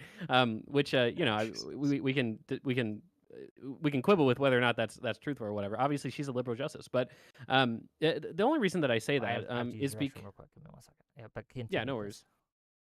The only reason that I say that is because I think that oftentimes we're under two completely like incoherent and devoid of evidence assumptions, which is that originalism and textualism is just like the right way to interpret law, when even the original founders who founded these things didn't necessarily always agree with how to interpret the powers of the federal government, the role of the federal government, which is to say, obviously it's very subjective. Even the original principles of the Constitution did not agree on these things. And then number two, I think we're under the assumption as well that someone's partisan leaning does not obviously, like Lactoid, you mentioned, well, somebody might be a conservative and also be originalist. And if they're using originalist principles to do conservative things, that's fine. That doesn't make it partisan Yeah. hackery.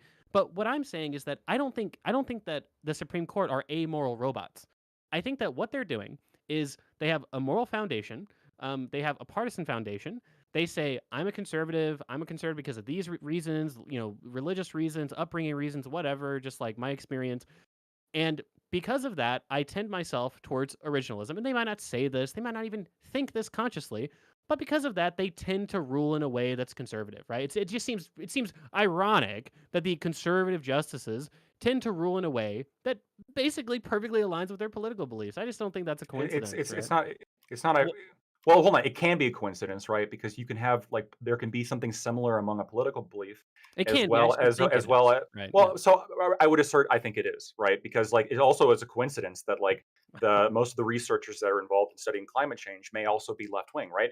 Is that a coincidence? I mean, it could be, right? Could actually be a coincidence Well, because the two because the kind of assumptions, people, right? Because the kind of people who care about climate change, who care to like actually invest the time into right? researching it, right? Like they could also be also the kind of people who vote left wing. But But address what the I'm trying to first say though, assumption. well, right, what I'm trying to say though is like with all things, with the environmental science, like with the justices and everything, this is why it's critically important to read the reasoning, right? So yes, like if a Supreme Court like justice like writes an opinion, I withhold judgment until like I read the opinion. Wick can attest to this, right? Like I try to read the opinion before I talk about an opinion when I come on, even if it's written by my favorite justice, right? Like I'm not going to jump on and defend Dobbs without reading it. I'm not going to jump on and say, well, Alito wrote it, therefore I know it's good. No, it could be an ass decision. It could be a complete shit decision. I want to look at the actual logic. And if the logic is like based in like the sort of the scientific method that I'm describing, then I'm going to say this is a good decision. And the justices that have a history of using the scientific method, I'm going to describe them as like the originalists, the scientists of the Supreme Court. Yeah. So Whether what their personal political positions are is actually that might again be correlated to their judicial philosophy, but it's largely irrelevant when we're trying to determine things like corruption, right? You're not corrupt just because you have a political belief. Maybe if you're getting paid by somebody to rule in a particular way, that could be like maybe arguably corruption or have like the aura of corruption. And I think the ethics code should probably maybe focus on shit like that. I'm actually in favor of an ethics code that like prevents Supreme Court justices Well, from I getting think that's where we stiffs. disagree, right? Is that I think that Josiah and I would say that all of these things are not just like happenstancely correlated. We would say that they're causal, right? That like somebody who's a conservative or like an ultra right wing conservative, let's say in the case of Alito, which is my of course my assumption, that person tends themselves towards a judicial philosophy that is like necessarily conservative leaning, and obviously we have this evidence that apparently Alito has a family that at least has a family who is at least sympathetic to the idea that an election was How stolen. dare he, right? How dare Well, he have a but the thing family is- with but- a How right, but dare he get Oh laid? my God, what But a here's monster. the thing, like the thing is though, Wick, like I don't think it's unreasonable to expect an extremely high standard of conduct from Supreme Court justices. right? Can But we we're can we not focus talking about the justice. We're talking about their family. can we so a couple of things. So let's focus on this. So again, Lactoid, I completely reject your analogy, your metaphor of the climate scientist. So for a few reasons. Number one, I don't think even you would dare say that climate science or any of the hard sciences are in the same universe as judicial interpretation, even if you consider it a science, that one is considerably harder and more objective than the other. Number one. Number two, It's a these comparison. I understand, but well, no, they don't have to be identical To because make otherwise, to make the comparison, right? They're not yeah, identical, but but they are a but they comparison. have to be similar enough. You say they're both science. You say they're both sciences, and you're talking about the author of certain papers, and you're suggesting that we would apply the same sort of scrutiny to one than the other. A couple of things. Number one, a climate scientist, when they're writing climate studies, they go through a rigorous peer review process. Okay, number one. Number two, the science in question is considerably more objective. Number three, they're not making outcomes in using judicial power and state power that imposes things on the rest of us. Okay, so I just reject the example every which way. Those are the Yeah. peripherals. Those aren't actually like the core principle of it. Is it like a method? Is it an actual scientific method? Is it based on some kind of okay? We have this testable hypothesis. Is the What was word the purpose of the science- law? hold on, Are but we my- are we going to test it? Like how do we test it? Well, we're going to research. We're going to But my look point into Hold on, this. is, if I may, I if I think may. it would be easier to separate the biases of the personal biases of a climate scientist from the work that they produce than a judge. And I think Why? Econoboy would agree with that. I think Wick would agree with that. and Hold I on, think no, even you would why? agree I with don't. that. I don't. Why are you saying that? I might, but why do you? Because think the that it's science in easier? question, because climate science in general is more objective and it has to go through a rigorous peer review process. So for if there is Wait, come on. It's more objective that 1 + 1 Are you- equals do you 2 know, than whether or do you know not what the Americans have a right to replication own a gun. crisis is? Right? I mean, are you aware No, of what Wick, the oh my replication God, Wick. crisis is? engage with that hypothetical. It's easier to understand that 1 + 1 = 2 than it is to understand. Of course, I mean, it in is, an objective but sense. that is not what he is talking about when he refers to climate change and the peer review process. You were Well, he's talking about reducing science. something to something that's obviously true. When we talk about the peer review process in the scientific community, in the journals, and all these things, there are incident after incident after incident after incident of people flagrantly plagiarizing their work, right? Making shit up on data Okay, that peer okay. review hasn't caught. Like when we talk about this rigorous peer review So, process, first of all, right. we got some problems right off the bat there. We have a replication crisis in several of the sciences, which are having a huge issue. Wick. So when you say not germane. it's obviously easier for a climate change scientist to have their work separated from their politics, Like, would you? I would don't you agree. agree? The peer wait. review the peer review is also a little bit of Yeah. a red herring because arguably every Supreme Court like decision is peer reviewed by 4 other justices. You guys are getting hung up on this. I think that the fundamental point that we're trying to make here is that, for instance, right, we could divine the truth of medical knowledge, right? There's a truth to medicine, right? We could, in theory, just know for a fact that something is medically true. Like, for instance, we have a heart. That seems pretty objective, scientific process. We seem to have understood this. We know germ theory. That seems to be pretty objectively true.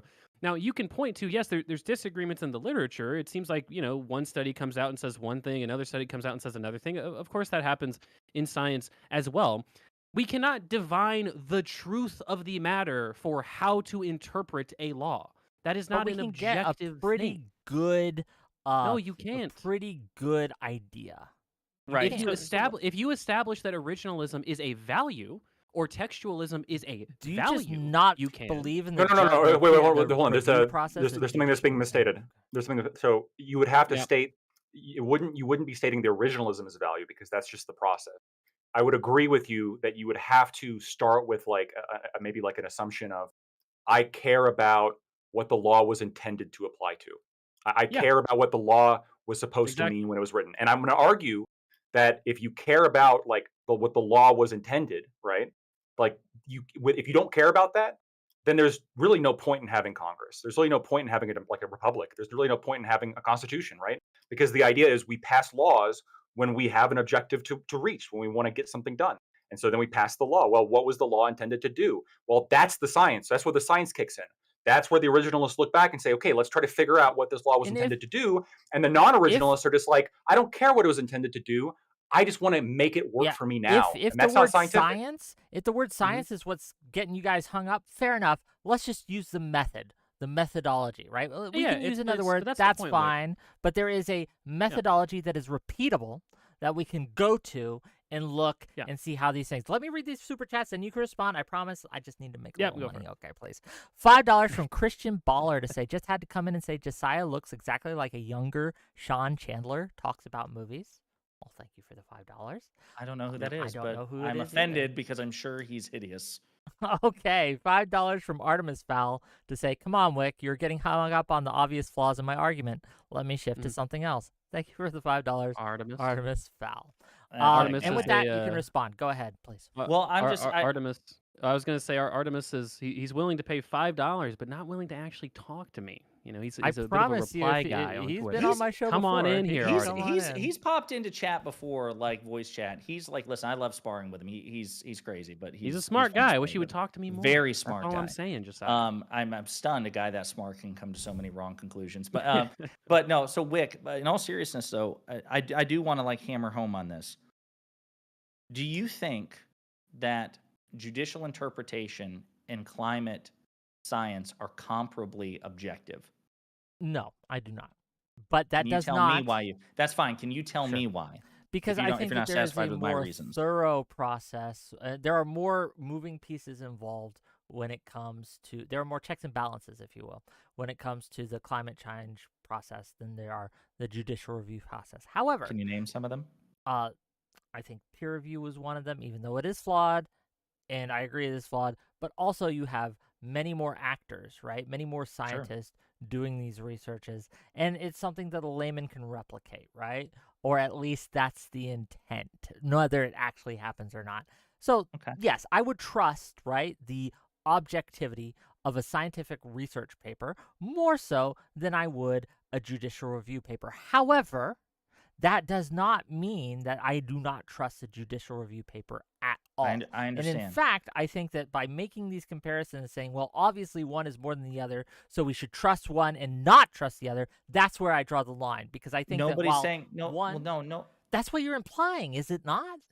So if that's the Or case, at least we would say- Econoboy. I don't think Econoboy is saying never trust judicial interpretation. I think he's saying recognize it for what it is, which is not divine edict that comes from divine interpreters, that there are people who are learned, educated people granted enormous power, whose interpretations have an extraordinary impact on the rest of us, that in all practical terms is uncheckable for the reasons I described. Therefore, they should be expected to comply with almost superhuman integrity. And Well, so then let's get back to it. Let's get back but to it. I disagree with a couple of those statements there. Okay, right? I'm sorry. Go ahead. Sure. So one, I disagree that they have this divine level of power. I don't think that's. I know that you say. I didn't. that's Oh no, the I didn't case. say that. I'm sorry. I didn't say that they were. Oh. I'm saying that they're not divine. That they're not divine Okay, interpreters. I misheard. Yeah. No, I'm yes, saying they're that their human. power is They're subject to extraordinary. mistake, and that's Yeah. why, again, judicial review baked into the cake means that other Supreme Court makeups. I don't know. I'm not gonna think of Iterations. a word, Yeah. Right. Can review previous decisions. Right, and they can, if they wish, overturn them. I don't know how often that happens. Blacktoid might. But I think that this is baked into the cake, much as like in the science thing. So, but again, right, I don't treat any human-based institution with trusting them with a divine right or divine knowledge. Not even scientists, right? Not even Sure. these other things. I wouldn't give them and grant them that power Agreed. either. So I think that falls flat. I also don't think that they should be subject to a superhuman level of scrutiny. I think that we need more in place. I would agree with you. Like, again, I'm not against reform. And I want to repeat that again. I'm not against reform. What I am against, again, to roll this back, is when we look at justices whose families express political opinions, even ones we think are gross, that should not be enough to cause them to want to recuse themselves from a hearing. Yeah. I think So that's the reason, wildly getting back to inappropriate. Alito, that I support. Oh, his and I have recusal. $10 from Artemis Sure. Fowl before you I was go. just gonna say this in part is because, again, the Supreme Court Code of Ethics, Code of Conduct, demands that justices comport themselves in a way that enhances public confidence in the impartiality of the court. Again, the language is almost toothless because there's no enforcement mechanism. But I can't stress this enough. That's why people are so outraged by this. Alito saying, that was my wife, seems like such a cop-out. Number one, I don't know why we would assume that that's the case. And number two, with an inverted flag associated with an insurrectionist movement is flying up days after an attempted insurrection in the U.S. Capitol, I think that does call into question the impartiality of that judge. And that's part of the reason why, for example, in a different branch, the political branches, you actually have a rare moment of bipartisan ethics legislation coming from James Comer and Katie Porter that not only encompasses presidents and vice presidents, but also their families. The idea is that when you're granted extraordinary power, the expectation is that those in your immediate circle, like family, are also What about expected. grandkids? What? What if his grandkid did it? Not his wife, his grandkid. What if his cousin? Let me put it to you like this. What if it was his uncle's I wife think the removed? What if it argument- was I his think- dog, Josiah? I think the argument, I think the notion of his recusal plummets, or the validity of calling for his recusal, to the extent that you believe there's any at all. I think it plummets if it's outside his house. If he has a friend flying a Trump flag, if he has a grandkid who doesn't, it was his fucking house. Should he be able to vote? That's an interesting question. I don't know. I What? don't know. Whoa. I Questioning don't know. Marbury's I don't know. Madison, like Or- whether or not I don't the know. Supreme Court can I like don't- enforce I the don't 13th know. Amendment or the First Amendment. Now I you're don't know if questioning the whether they can Supreme- vote. I have no problem. I have no problem You biting should that cut out bullet. their I don't tongues, even know right? if they should be able to. I don't know if Supreme Court justices or Congress people, for example, should be able to own stocks. I That's think that different they're- than voting. Okay, let me read these but super my chats. point- Hey, but before we wait a go minute, too but far. my point is, the only reason I just said that I don't know is because it's an expression, like, you, by voting for a candidate, that is a political act. Can their I'm wife not saying- vote? Yes, I would grant that. Okay. Oh, okay, their wife can vote. Why Can I can read their wife these? vote? What's all Can- that look, all can I about? It's a read these partisan donuts? act. It would be. Can I read these donos, gang? That's a Because I wanna make more household. money. That's a household vote. Is, Josiah. hey, We'll get listen, into if it. she doesn't, if as long as the wife doesn't hold up a sign saying I voted for this candidate, What if she has a I'm gonna read sticker? these. What if she has the I voted sticker? Is that allowed? she Lactoid, can keep it under her you're shirt, part of the problem here. under the You're- jacket. You okay? both are getting in the way of my money, and I don't like it. Falsers subscribed with Prime. Thank you. And he says, fully agree with Josiah here. It's not about justices expressing opinions we disagree with. It's about justices acting unethically and with bias. It makes it clear that they're unable to rule neutrally on the basis of the law. My question to you, Falsers, would be, what in this situation of Alito has he done that makes it clear that, first of all, what was unethical, and what makes it clear that there was bias that he's unable to rule neutrally on this? I'd be very curious to hear your answer. Wasn't he Artemis Fowl, one of like two justices one that more. wanted to hear Trump's One more. challenge to the 2020 election? I got one more. I promise. $10 from Artemis Fowl to say, I would love to. I'm getting ready for deployment to the Middle East. I have missed out on a lot of streams. I would love to have jumped on in. I'll be more available after July. Stay safe, buddy. And thank you for the $10. I said it first. Oh, well, I want you to be you safer win. than Wick does. You get 10. You get well, I'm not going to give you $10. I'm going to be real clear. That's right. But you get the 10 Wick points for the day. There you go. Yep. So I think I would answer the question, the challenge from the viewer, with kind of an unsatisfactorily vague answer. And the reason it's vague is because obviously for instance, the Supreme Court Code of Ethics that Josiah mentioned is sort of vague. Would a reasonable person infer that there's some sort of problem with this type of statement or this type of act? And obviously a lot of, Lactoid, like there's so many laws where that's sort of, it's almost like necessarily up to interpretation. A reasonable person would do X or Y, and that's what sort of determines the standard for if something is legal or illegal in many cases. But I would say that at the very least, like to draw an example, if a Supreme Court justice were to come out and openly say, "I think abortion is murder," right? Let's just say that's a pretty normal. That's a political statement that I hear from many pro-life people. Now, if a Supreme Court justice what if he were to came say out that, as gay? Should he recuse himself for anything involving homosexuality? Like, for example, to vote on gay marriage? I mean, as far as I'm aware, being gay is not like a political statement. So I yeah, wouldn't but really there compare are, the two. again, a reasonable person can infer that maybe they have a bias. Can women vote on cases involving women's rights? Well, right. So again, I'm not talking about immutable characteristics. I'm talking about political but we're statements, talking right? about bias. Okay, well, again, I'm immutable talking about characteristics can showcase bias. So just to be clear, right? I'm saying I'm the one who's taken the radical position that Supreme Court justices are political actors, right? So as far as I'm personally concerned, I'm not actually as perturbed of the idea of a Supreme Court justice making a political statement. Again, I said in my opening statement that it's kind of funny that Justice Alito did this because it's one more hay in the haystack of like justices are actually partisan. They're not these sort of AI robots that just spit out opinions, right? You said he should recuse, though. That's what you said.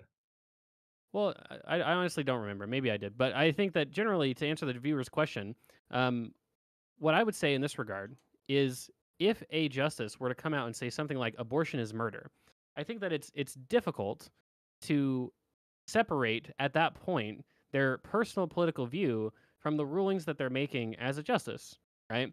And similarly, I can argue this with, again, I don't think understand, you can Wick. separate the fact that you are a woman from your, again, immutable interest in women having the right to vote. So should a woman have to recuse herself if there is voting on women's issues? So if we're framing abortion as a women's issue, yes, right, and we're saying, right, so if we're framing abortion as a woman's issue and a woman, like in theory, is affected by abortion, should she be able to vote on it? I would say that would be in fine, the Supreme Court, right? Because I'm not sure, like rule on it, not vote on it, rule on it in a Supreme Court setting. Right. What if she's had an abortion? Well, if you've had a certain experience, I'm fine with people having experiences and it coloring their view, right? So again, what we're talking about is ethical concerns here, right? So when a Supreme Court justice were to come out, and I keep trying to draw the example and say abortion is murder, right? I think that it's difficult to separate out their view between essentially their personal political view and what they actually rule, right? Because naturally they've come out and they've made the statement. And so to the viewer's question, I think that if a Supreme Court justice were to come out and say, oh, I support January 6th, I think it was the moral right of people to do this. This isn't what Justice Alito done. This is just an example. I think certainly it would call into question their impartiality on this issue. Now, Wick, to your point, if you were to say, well, look at this woman ruling on women's issues, like doesn't that call into question her impartiality? I suppose it could. It's a subjective standard. Would a reasonable person really say that a woman couldn't vote on a woman's issue? I mean, I wouldn't say so, but I would say that's more reasonable to say, well, if you're saying that January 6th was... No, I'm not going to let you do that. That's not the question. I think he meant vote as in the capacity of a Supreme Court.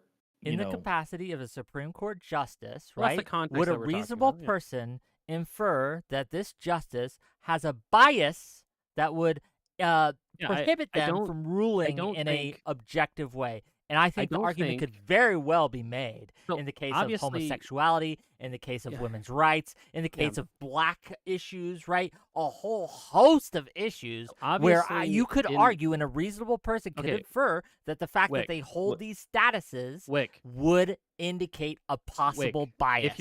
If your problem is the concept of using the word reasonable person, then we have to get rid of so much jurisprudence in our law presently. Now, the reason people use that phrase is because it's a convenient phrase and it's able to be interpreted But that over jurisprudence time. doesn't agree Right? with you, right? Like historically, like No, the reasonable Lactoid. people of America don't agree with your position. What do you Lactoid. mean? The reason I say this is There's because no Wick is rule saying, against there's no rule against okay, pro-lifers voting on abortion issues in the Supreme Court. But I don't think that understand was his position, Lactoid, was it? right? He made the hypothetical he made is that if a Supreme Court justice came out with the statement abortion is murder, right? That there would be a reasonable expectation of bias. Well, wait a in minute, that but see, thing. No, but hang that's on. I not. think that's the problem. See, Those I are two don't separate think statements, right? I So, don't. Well, really quick, yeah. really quick, because just to finish the point, there's a reasonable person could say that you're biased for all sorts of reasons, right? However, does it raise to the level of an ethical concern so serious that it merits recusal from a case? That's a totally different question, right? We might say, oh, because you're black, you're naturally gonna, be more sympathetic to like black issues or something. And I don't think that's an incorrect statement, right? Because obviously, black people see the world in under a different lens because they're black and I'm not black, and so we have a different Yes, I worldly think there's a experience. stronger Right? reason to believe that than there is because someone's family member flied a flag that they're incapable of ruling in an unbiased manner. I think that Well, it goes in to one Josiah's instance, points of his there's a house. much stronger argument than in the other. Okay, so a couple of things. I think that there's a difference. So, just a few things. Number one, I don't think any of us here believe that any of the Supreme Court justices are biased automatons. I think that's the point, right? They're given too much discretion under the presumption that they are. They're not. So the other problem is too, I don't think anyone is demanding recusal on the notion that a person is biased. If that's the case, then we wouldn't say that Alito should recuse himself because of the flag. We would say Alito should recuse himself because he's conservative and he's deciding a case where a conservative has a material interest.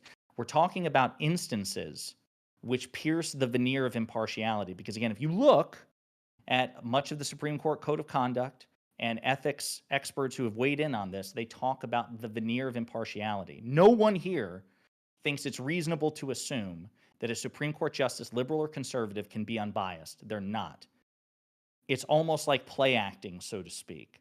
They have an obligation, in my opinion, particularly given the accommodations that are afforded to them, no elections, re-elections, all the shit that I mentioned, to not behave in a way that suggests impartiality. A congressman can say, fuck Trump, fuck Biden, whatever, all damn day. I would lose my shit if a Supreme Court justice said any of those things, right? They may think it, because we're not thought police. We can't determine whether or not they have those biases. But I think that they have to behave above political actors in terms of concealing whatever biases they have. So I don't think it's fair to say, can a pro-lifer preside or a pro-choicer preside over an abortion case? It depends on how whatever biases they may have internalized have manifested themselves. Because that's the whole point. The judiciary has neither the purse nor the sword. What they have is judgment. That's a quote from Madison or Hamilton. The idea was it was public trust in the court. And when you have a court behaving openly partisanly, I think it's fair to call their impartiality into question. The only reason I'm upset about the flag, if it was truly Alito's wife, it was Alito's house. Alito could have been like, hey, take the fucking flag down. I'm a Supreme Court justice. This is insane. And instead it was left up for days, weeks after, or days after, the January 6th insurrection. I don't think it's unreasonable, Wick, to expect more from a Supreme Court justice in this respect. And again, I'm not a lawyer, so Lactoid has us at a colossal disadvantage here, but I will say it's not like just one or two lawyers across the country or judicial ethics experts have also... Lindsey fucking Graham, a Republican, came out and said, yeah, that was really stupid. That was a lapse in judgment. And a lapse in judgment is one thing, and I might even agree with that. I think But it may have been before it came out that his wife did it, by the way. Right, yeah, and that aside, right? The question is it enough to require him morally, let's not even talk about legally, right? Morally, It wasn't to lactoid because the recuse himself. news broke about his wife the same day. It was part of the story. Okay, again, Just FYI. Sorry, go ahead. I'm uninterested in the timeline. Personally, maybe you guys are. I don't know. It doesn't matter to me whether it came out before or after. My point remains that I don't think it is reasonable to ask a Supreme Court justice to police his family, right, from having their political opinions, even if he disagrees or agrees. I don't know. I know plenty of couples who have vast disagreements in their politics, right? I think that when it comes down to it, again, we got to talk about what has he done, what has he said, and gang, we have rulings from Alito on things regarding the insurrection, right? Can you point to me in anything, any line in his rulings, in his reasonings, that show, in your opinion, that he is a biased actor and a non-impartial actor? Can you do that? Do you have anything? Well, I don't think that we are going to be able to point you to a quote that says, "I'm Justice Alito, I'm biased, and I'm just a right I'm wing." not asking What for that. would that No. look like? Out of curiosity. Well, yeah, that's the issue. Like fundamentally, is that we can point you to an hour ago when Josiah said Show we me can point you something. to a conservative making conservative rulings, right? But we have to obviously infer a lot. So Okay, but I don't need perfection here. I just need something. Anything. Surely you have But something. with respect, you're shifting One the line. standard. If With your respect- if your argument is that he has made himself a biased actor, that we cannot trust his impartiality, I'm asking you to provide evidence of that in his rulings since the time. This was back in 2021. He's made plenty of rulings regarding this since then. So where has this manifested in his rulings? I am familiar only with two Supreme Court cases, one was a Supreme Court case and the other was an attempt that pertained to January 6th in the 2020 election. And there have probably been many more, but again, just off the top of my head, one was an attempt by Trump to challenge the results of Pennsylvania. Alito wanted to hear the case, but a majority of justices said, "Fuck no, we're not taking Trump's case on this," and they refused to grant certiorari. The other one, I believe, was the January 6th defendant's case over the text. I know Clarence Thomas dissented in that, and many believe in part that was because his wife, Ginny Thomas, was texting Chief of Staff Mark Meadows. I don't know where Alito presided on that, or however many other cases. But can I just add this again with respect? I'm curious what the standard is for you, because according to the very judicial standard, you don't have to prove partiality or bias. You have to just reasonably question it. No, hold on. So I just reread through the whole thing, and also there's a couple things. First of all, I'm under ethics codes, but only as it pertains to the practice of law, right? And that's historically what this has always been. Mhm. You can on your personal life, you obviously can express political bias. There's a reason I am allowed to be on these shows and express my political opinion, despite the fact that I'm a practicing attorney. Are you covered this under 28? Just out of curiosity, is your standard the same as a judge? is not going to be the same as a Okay. Supreme Court justice, which are arguably under more strict standards. But Well, certainly practically, but I mean, I yeah, was we talking can about talk about we can talk about how perhaps that could be an issue. But what I'm saying is that you got multiple problems here, because not only has this historically been understood and how it's been understood to apply to people involved in the legal profession generally, but also you keep saying, well, he violated this. The problem with this is he actually, even the thing you're pointing to, he didn't violate, because that came out in 2023, and this allegation is from 2020. what So 2023 thing. so 2023 is when Roberts brought forward the code of ethics, right? And so this flag apparently was flown upside down back in 2020, right?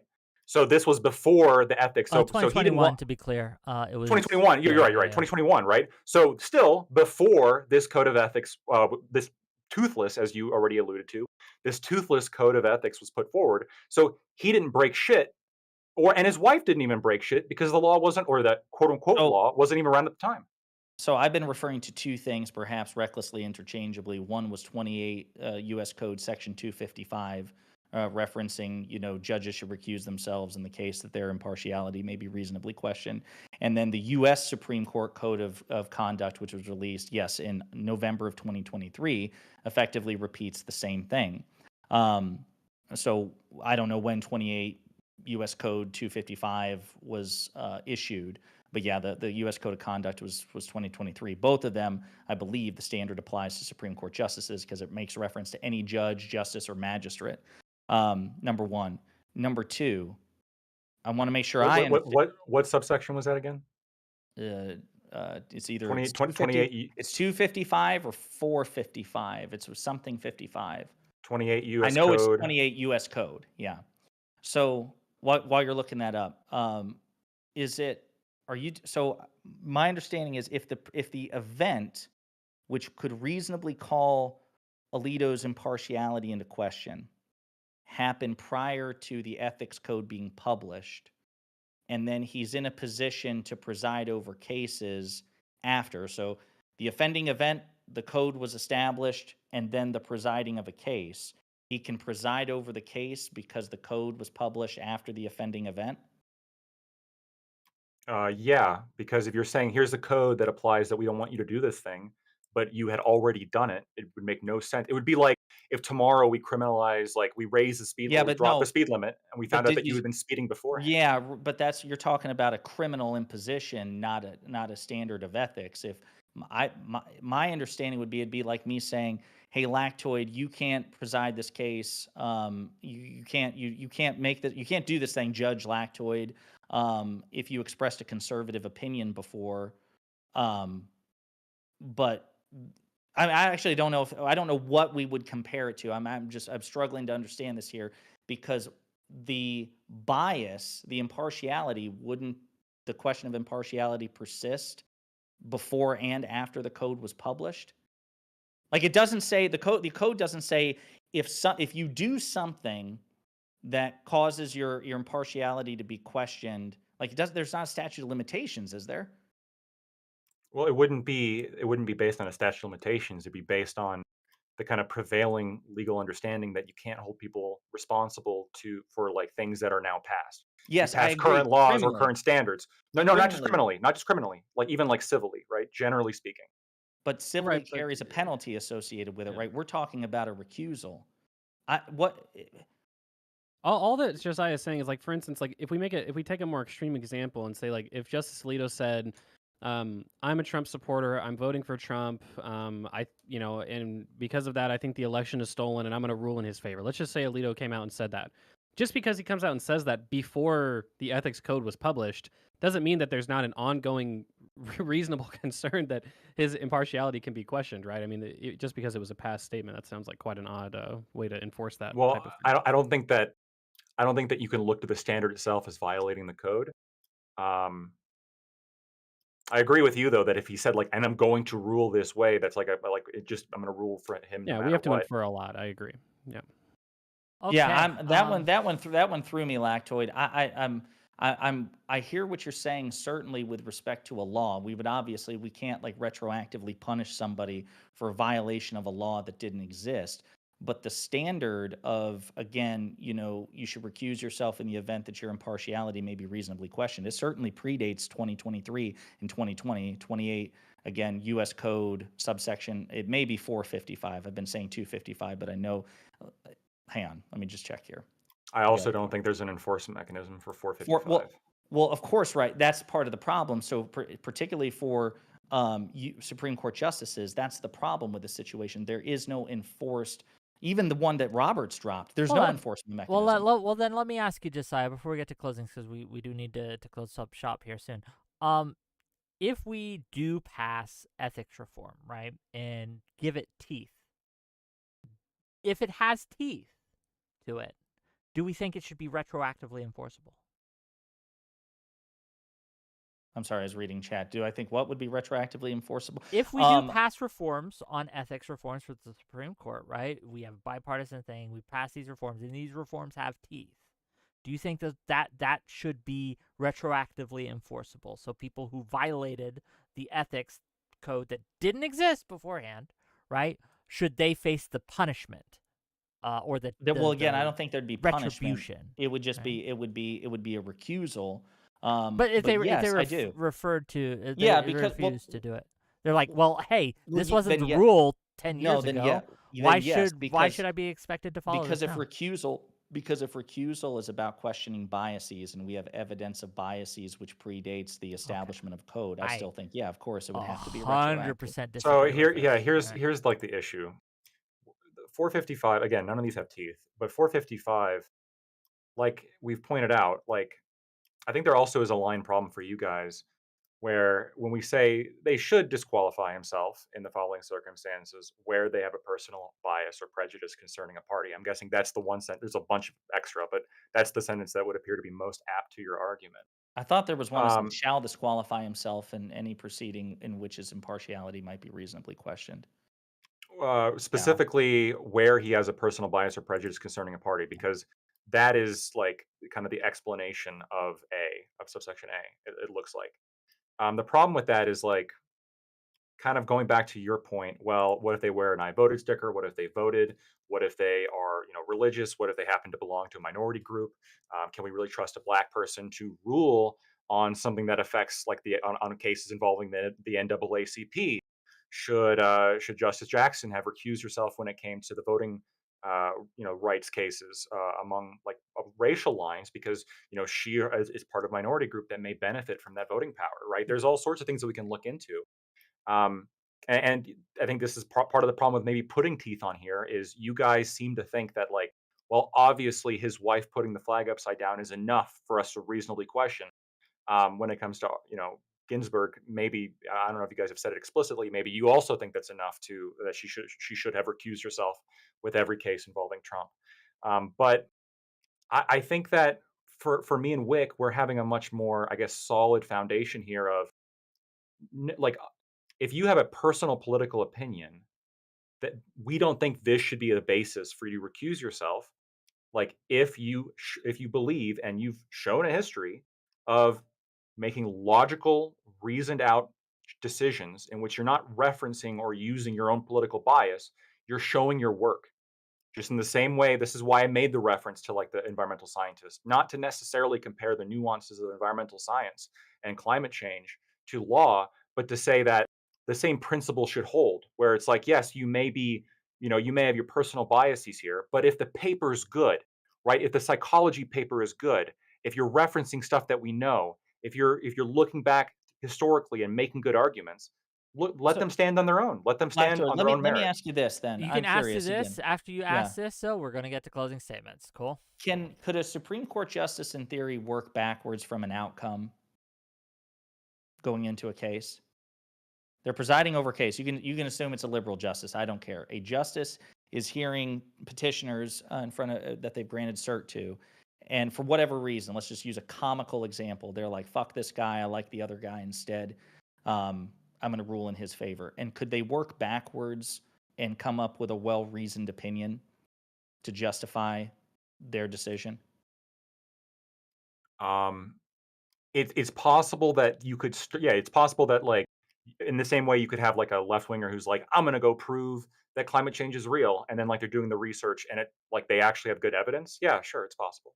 So I guess my question is because it seems to me, and again, you're the lawyer, I'm not, is that lawyers and Supreme Court justices, judges of all types, because the law is so complex, given the body of jurisprudence, given the rich history in this United States, I think you would agree that there's very rarely like a perfectly consistent consensus of historical fact. Basically, if you want to cherry pick certain precedents and historical facts to achieve a particular outcome, it seems to me, and I also bet, again, I'm not the attorney, but other attorneys, other judicial scholars would also say, yeah, Josiah's right. You can cherry pick these things and come to a particular outcome. Would you concede to that? It's possible, and what you just said actually made me think of. I'm going to keep with the climate and the psychology Sure. example, but I think the best, most apt example here is going to be historians, right? Sure. Historians disagree on what happened in history, Sure. and do you agree with me that there should at least be some kind of method when they're trying to figure out what happened in history? They should go be looking at like books. They should be trying to find primary sources. They should Yeah. be trying to do something instead of just pulling it out of their ass. And if a Right. historian had a history of just pulling it out of their ass, and when questioned, well, my philosophy as a historian is I just want to pull it out of my ass. Yeah. I don't have any respect for this historian because they're not going with the method that gives us the closest picture of history. Right. So I understand, but I guess the reason that, and again, I can't speak for Econo Boy, the reason I'm so unsatisfied by this, and again, not an attorney, got a political science degree, you're the lawyer, but I've read works by legal scholars who say that there is no perfect paradigm of judicial interpretation, that even originalism or textualism, you can cherry pick to get a desired outcome.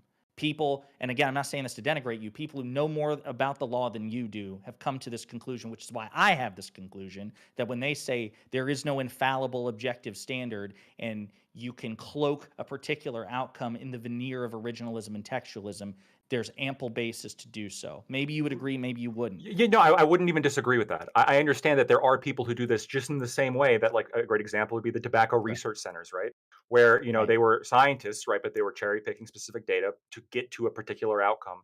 Right. Sure, right? But my response to that would be they weren't engaged in good science. Just like I would say that people who do this are not engaged in good originalism. Sure.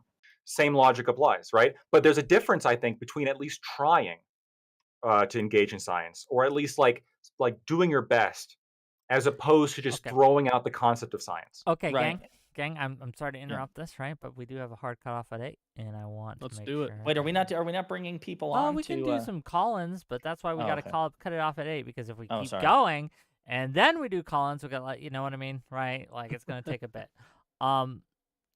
Are you Here's the saying you deal. have other fucking obligations? I know, it's crazy. My dog's God. I see her right over there. She's walking around. I'm like, oh, well, she probably needs out, right? Anyway, Sure. gang, thanks for coming by. If you liked tonight's content, and I hope you It was did, great. hit that like button, hit that subscribe button. We're going to give each of these wonderful individuals a chance to tell people their closing thoughts on the matter and where you can find them. And I encourage you, when they do, and their links are all in the description too, by the way, click those links, okay? Subscribe to their channels as well. Give them all the updates, likes, all those things, because all these individuals have been very pleasant to talk to. I fight, but I love each and every one of you, okay? I know we get heated. I know we throw bows. I know we get frustrated, but I still love you. Okay, with that said, we're going to start with Josiah. We're going to end with Lactoid. Josiah, closing statement. Go ahead. Yeah, so again, as far as I'm concerned, the Supreme Court is a political body, and we just have to expect it to be, and we have to start treating it accordingly. I also will fully cop to the fact I don't think that there are these hard lines. It's part of the reason why I support ethics reforms, because we have to have like retired judges or maybe the chief judges of certain circuits or whatever form like an ethics panel. We kind of have to suss these things out and feel these things out the way we do any other judicial or ethical consideration, constitutional question in this country. The Supreme Court has enormous power. As a general proposition, given the enormous power they have, they should be held to very high standards. They should be held, as far as I'm concerned, in the current iteration, to higher standards than presidents and lawmakers, because at least we can vote presidents out. There are term limits for presidents. There are terms established for people in Congress. Right now, the Supreme Court conducts itself in a way with no oversight and the power to strike down the vast majority of actions by Congress or the president. With great power comes great responsibility. So we should impose structural reforms to the U.S. Supreme Court, which should apply to conservatives and liberals.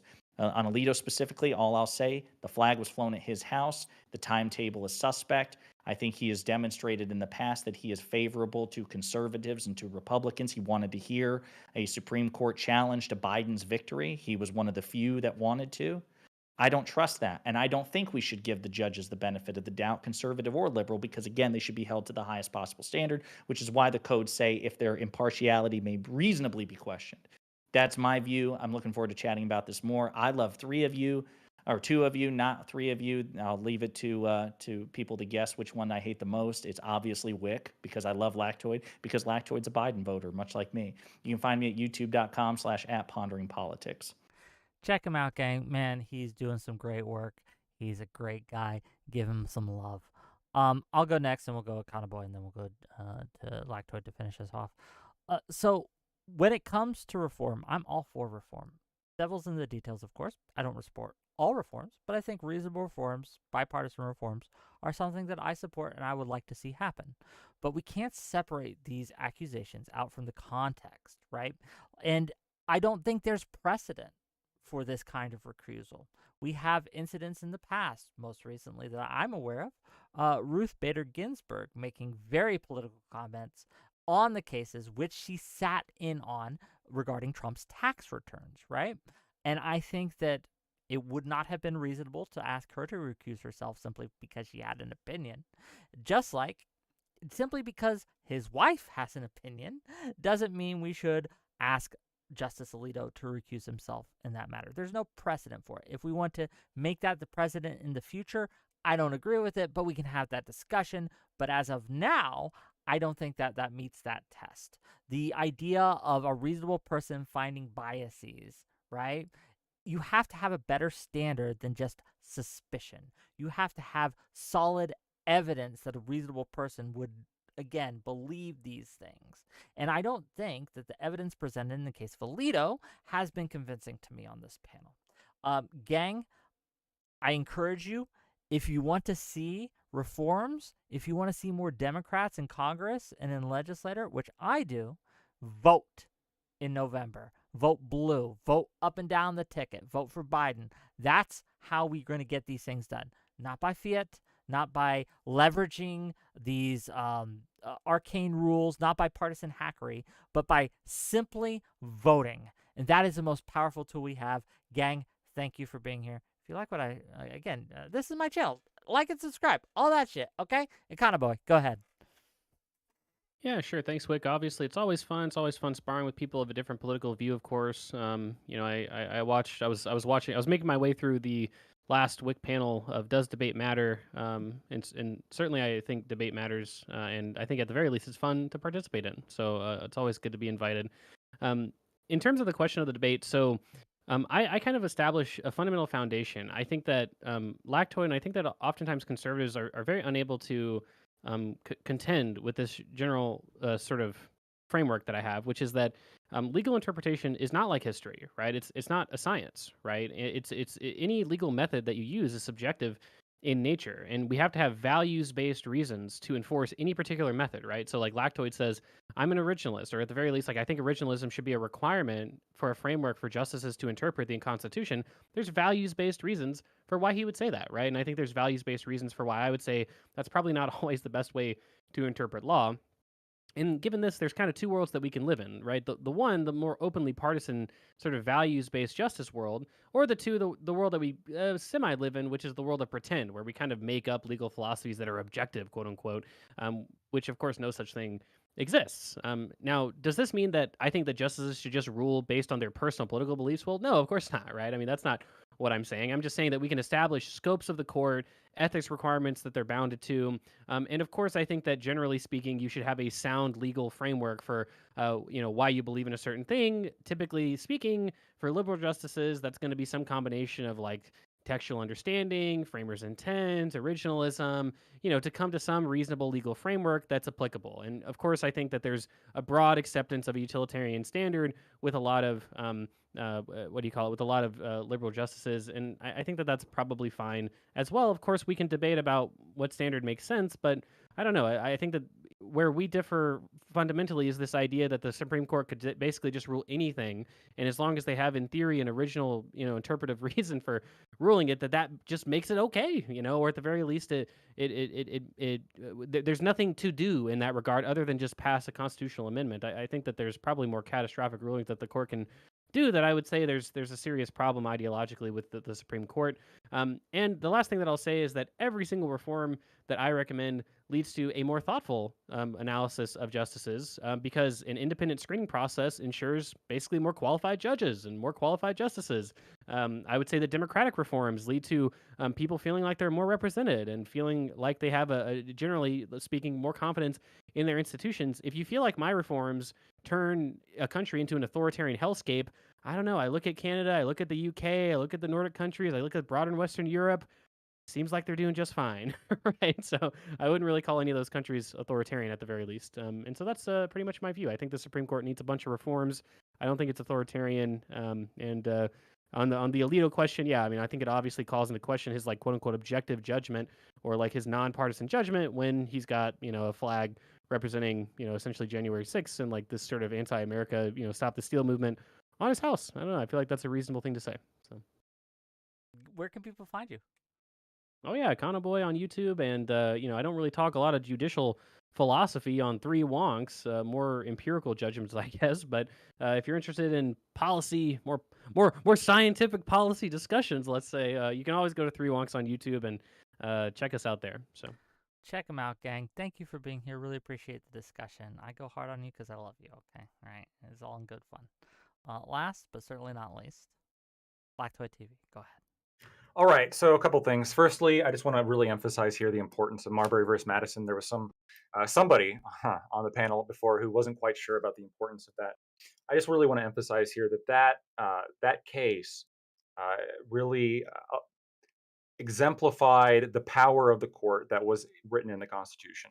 And I think that there's plenty of originalist angles to defend it from, which is what I would do.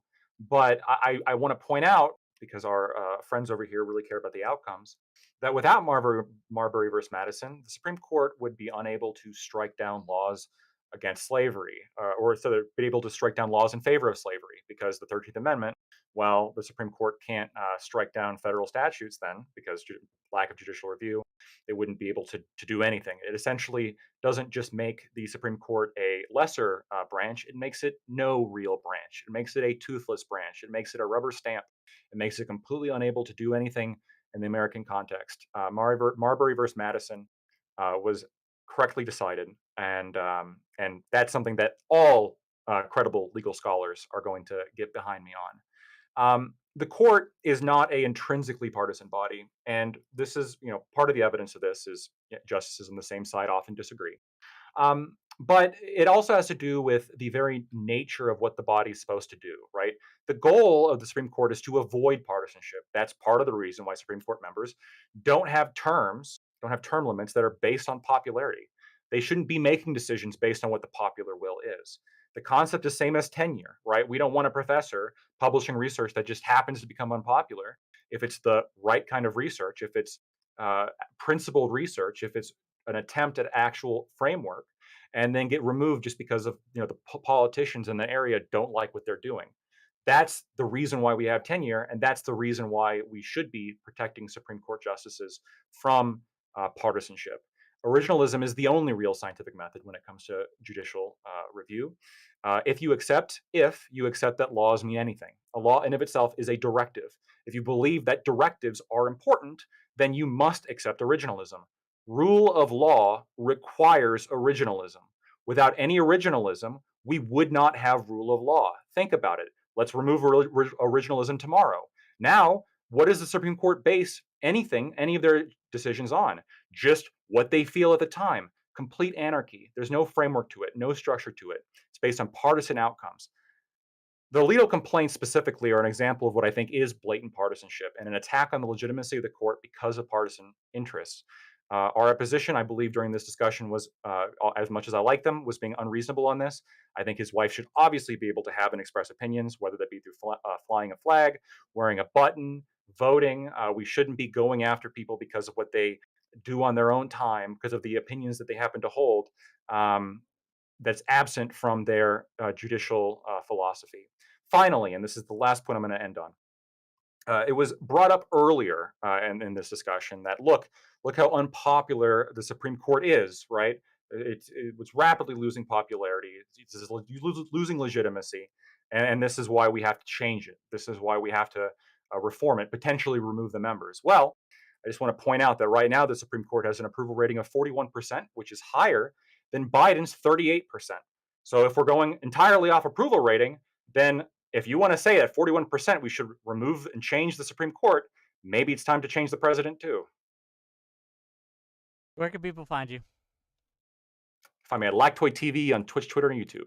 Check it out, gang. Okay, gang, for a little bit at least, we're going to take your calls. So if you would like to yell at any of us, me, Josiah, Lactoid, Boy, jump backstage, we'll pull you in, and we'll talk to you. So I put the links in the YouTube, the Kick, and the Twitch. You click that link, you accept the rules, and then you jump backstage. We'll pull you in. We got a caller. Well, you're. Oh, go ahead. You have one already? Yeah. Perfect. Fuck, I want to get into separation of powers and shit with Lactoid, but maybe that'll have to happen at a different time. Go ahead. Sorry about that. No, it's okay. It's fine. Maybe he'll ask about separation Maybe of he powers. will. People's Elbow. Hello, welcome. Yo, can you hear me? Mm-hmm. We got you. All right, cool. Hey, thanks for letting me on. This could have been a really insightful conversation, but we never really got talking about whatever these alleged ethical improprieties are on Alito's behalf, right? We've got these this fake crisis because apparently for some short amount of time at Alito's house, a flag was flown upside down, yet nobody, neither of our two guys here on the panel, even attempted to articulate why that flag flown in that way was a demonstrable signal of support for an insurrection, let alone for a stop the steal, right? The original reporting on this from the New York Times cited exactly one person, this Alex Newhouse, PhD student from the University of Colorado, as the basis for concluding that this flag, carried by like 3 people on January 6th, represented a stop the steal symbol. Notwithstanding that this flag has been around for generations, and yet all of a sudden, because 3 people carried it and a PhD student at Colorado says it's a symbol of stop the steal, now this flag transforms Alito now into an insurrectionist. Secondly, the same flag, or a flag at his vacationing home, flown not upside down, but has been around since George Washington, as a flag of the Massachusetts Merchant Marine, is now all of a sudden a flag of a symbol of hate, a flag representing insurrection, and I guess because, well, again, Alex Newhouse at the University of Colorado is the same person. So it would have been nice to hear why Alito selling stock in beer companies, for example, was also an ethical impropriety. None of these things add up to an ethical impropriety, but it would have been interesting to at least debate this, unless Boy and Josiah are just conceding the L on it. I We're mean, gonna have to let him respond. Yeah, I mean, by if the way. if Go ahead. no, I'm good. obviously, Thank you.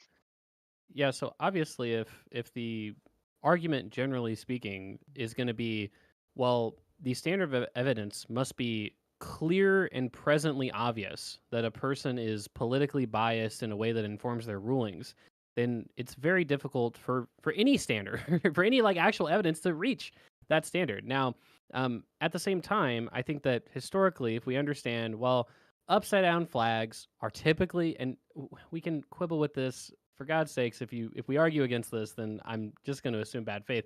Upside down U.S. flags are typically meant to represent some like foundational problem with the structure of the government or our society, right? Like, oh, our society is going to hell. We've flown a flag upside down to represent this. I think that's generally understood to be the case. Now, the fact that this flag was seen right after January 6th and the inauguration of Joe Biden was soon to take place in January of 2021, I would say strains my credulity that yes, probably if we believe it was the wife of Samuel Alito and he's not just making that up, which of course you have no evidence to assume otherwise, but let's just assume that that's the case. I would say it strains my credulity to say that it's just it's just an upside down flag. Doesn't mean anything. Fuck the fact that the timing makes sense. Fuck the historical understanding of this symbol. I mean, I just, Yeah, well, and it also seems like I'll an absurd add, argument. I'll also add that this came on the heels of Alito's wife having an alleged dispute with an anti-Trump neighbor holding up putting up an anti-Trump yard sign. I think it was "fuck Trump." Yeah, so I'm with you. I think there's too much circumstantial evidence there for me to give Alito the benefit of the doubt. Not that I'm really obligated to in the first place, but yeah, it would be like me assuming that the swastika, which is probably above this guy's bed, is because he's Buddhist, right? No, you're probably just a Nazi. So no, at the end of the day, yeah, or that the Confederate flag, which is right beside it, is because he loves the Dukes of Hazzard, right? I mean, in all seriousness, kidding aside, yeah, I think that, again, we don't have to prove beyond any or all reasonable doubt. I think that there's enough there to seriously question Alito's impartiality. And again, also the appearance of impropriety, right? These justices, we're not talking about any sort of criminal standard. We're talking about these justices which are supposed to be impartial, above partisanship, in terms of their rulings and in terms of their considerations. And if that can be reasonably questioned by their behavior, they should recuse themselves. And again, I think, by the way, I'll also just say before I turn it back to you, I think that I'm taking this at face value, but some of the things that you said about Justice Ginsburg and others from, I don't recall because that's been 8 years ago, but from your recollection of it, yeah, that sounds pretty fucking sus. So again, I think it's a standard that should apply to both liberal and conservative. Should he be able to force his wife to take down the flag?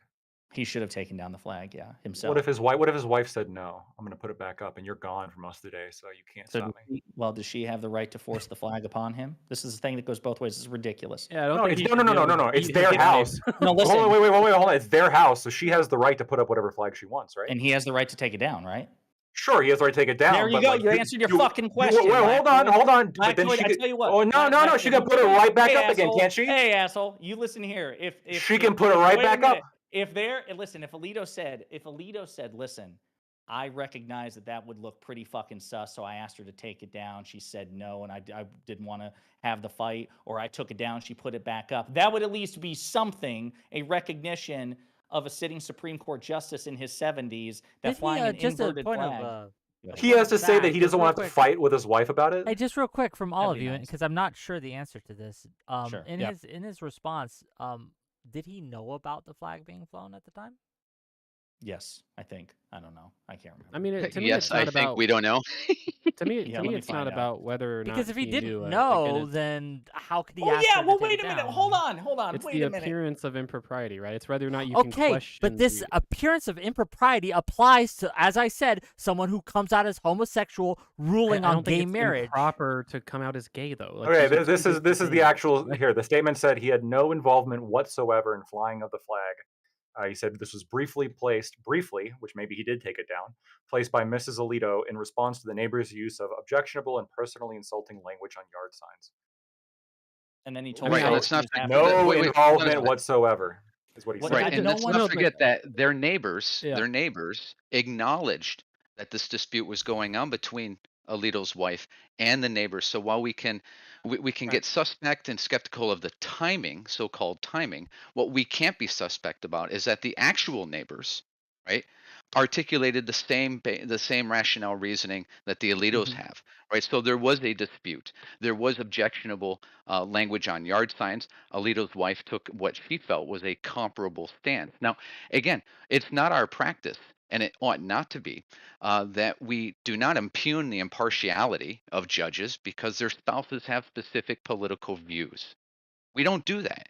It's not fair to do that. It's an unreachable, unmeetable standard, and that's why we don't So, impugn the people's level, impartiality in this way. That's not exactly what we're doing, right? So again, No, it's like- precisely what no, Josiah it's did. not precise. It So you haven't been listening, if that's what you think. Oh, right? So okay. again, let's review that. For instance, well, Alito's Hold on, wife hold was on, hold on. You gotta Like, let just- Conor, hey, hold people. on. You gotta So, let Conor finish his okay. reasoning, and then you can respond. I promise. Go ahead. Okay. So for example, okay, the reason I keep harping on appearance of impropriety, appearance of bias, right?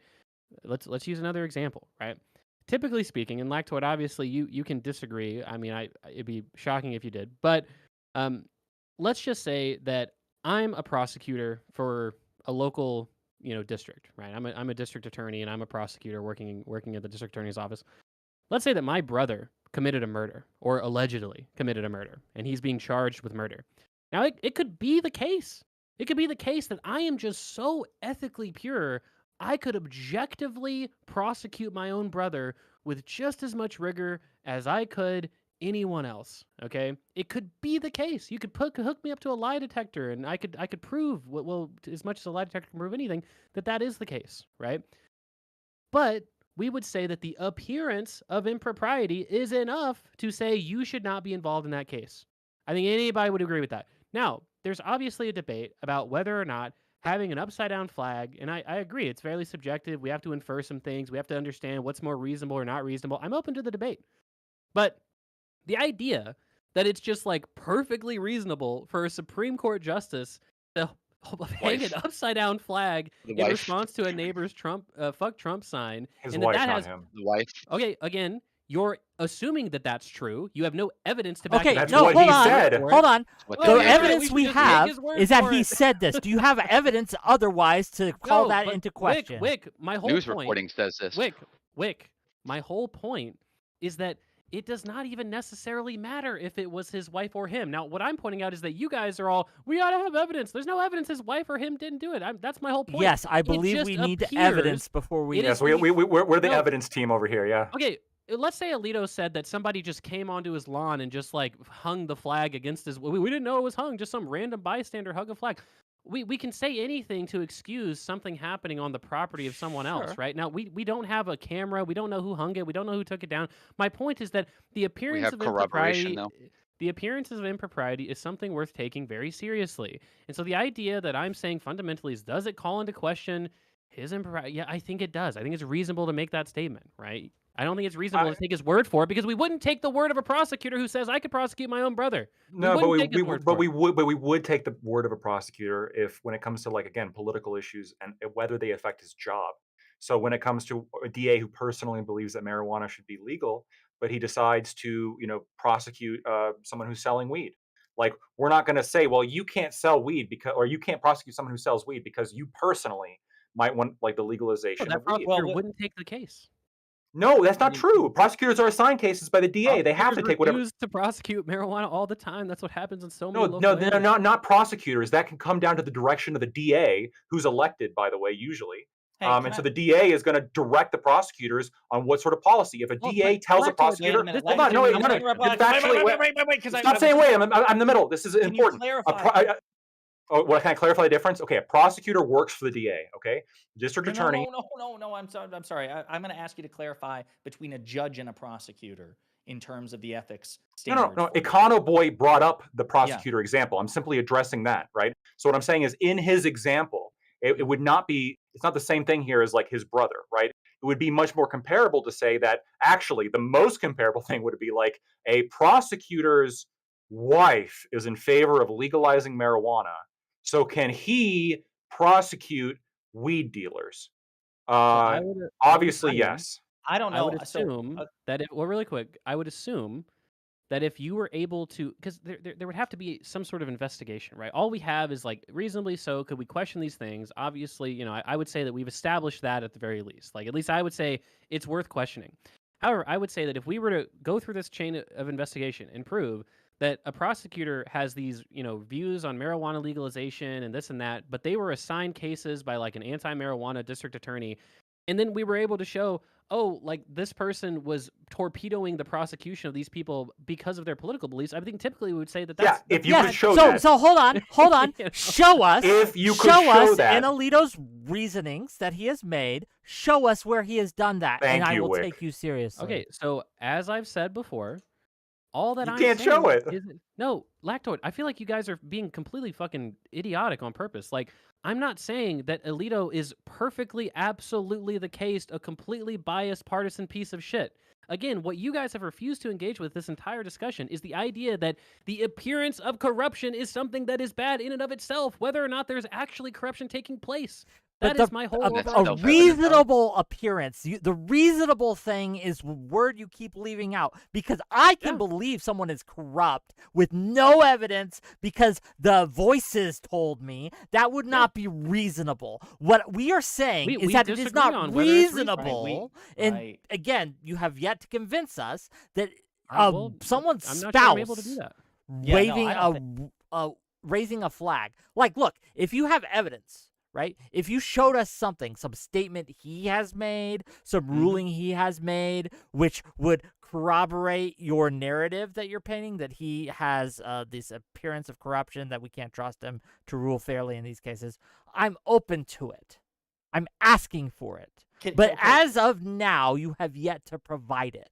Lactoid. Here's the thing. I want to jump back in here on this, and that's make a couple of points. I think Econo Boy is harping on appearances because that's where you get to exercise the most imagination and license to fabricate, invent, and engage in innuendo, right? Which is what precisely he's doing by, again, overlooking the fact that the neighbors have stipulated. The news reporting is pretty clear on the events that happened. Okay, Well, there isn't the a news lack of reporting information here. stipulated. Wait, hang on. To Okay. clarify, unless you have something to the contrary, my understanding is the reporting is stipulated that there was a dispute between Mrs. Alito and the neighbors, but nobody, to my knowledge, has confirmed who put the flag up. So one, we know that there was a dispute. We understand the Alito's household. Both of them are saying that Mrs. Alito put it up as a response to that dispute. Now, we don't have anything else to go on. So therefore, corroborate, you guys, though, are taking too much credit in saying, well, look, in the absence of a corroboration that Mrs. Alito put the flag up, we will conclude that Samuel Alito did. Wait a That's minute. just I think- that's an intellectual step too far. That's No, a No, couple what, things. to be fair to them, With respect, yeah. yeah, I've to be never fair to said them, that. what they're saying is he might have, and we don't know. But my contention with that is he might have beaten his wife. We Well, don't also, know, that's right? not even. So that's not if even Right, and we, that's why they we could harp just on the assume appearance. and So make, wait a minute. you know, So again, I appreciate that you were trying to be fair to us, but you weren't quite, because no, we don't know who put the flag up, and our position is, even if it wasn't Alito, he should have taken the fucking flag down. That's our position. How do you wait? Hold on. How do you know he didn't? You're right. How He do may I- have. He Oh, may have if after he days. didn't After put the days. flag down, and then you're Yes, saying? secondly, after boy. days. So wait a minute, So Salactoid. But Go my ahead. position is that wouldn't matter if he left it up for days. If the second he saw that thing, he should have taken it down. So unless your proposition is that in his own house he had no idea that there was a flag outside for a matter of days. He could have been gone, couldn't he? yeah, I don't He could have been gone know. for a But you couple know days. what? I don't know. You know what? House, to be That's cool, honest because with we can you. do this all day, because at the end of the day, nowhere do I have to prove shit. I just have to read. If you want him to recuse himself, you got to prove shit. I have to. He's not going, Yeah. buddy. There's no way to force Samuel Alito. No, I'm not saying. I know. Let's be I'm clear. saying if you want Pam, him to. can we just stipulate this, Lactoid? If I had video fucking evidence of Alito in a Trump, like he's decked out like a NASCAR driver sponsored by MAGA, flying Yes, that if you have fucking that flag video up, evidence, I wait a would minute. say you'd have a much stronger Could argument. Alito be forced to recuse himself? Alito could not be forced to recuse Thank himself, you. but that Okay. wasn't my statement. I My understand. statement is my statement is if you want him to recuse himself. I want. Even that. Okay. Okay. Sure. I understand. Like kind of meme of like I want all conservative justice, but I'm saying like if on any kind of principled basis for the arguments you've been making, if you want a justice to recuse himself, you have to have more at the very least than this. And this is a standard that I think both myself and Wick would apply to any justice, whether it be Bro. regardless of what political aisle. Fuck But you guys, No.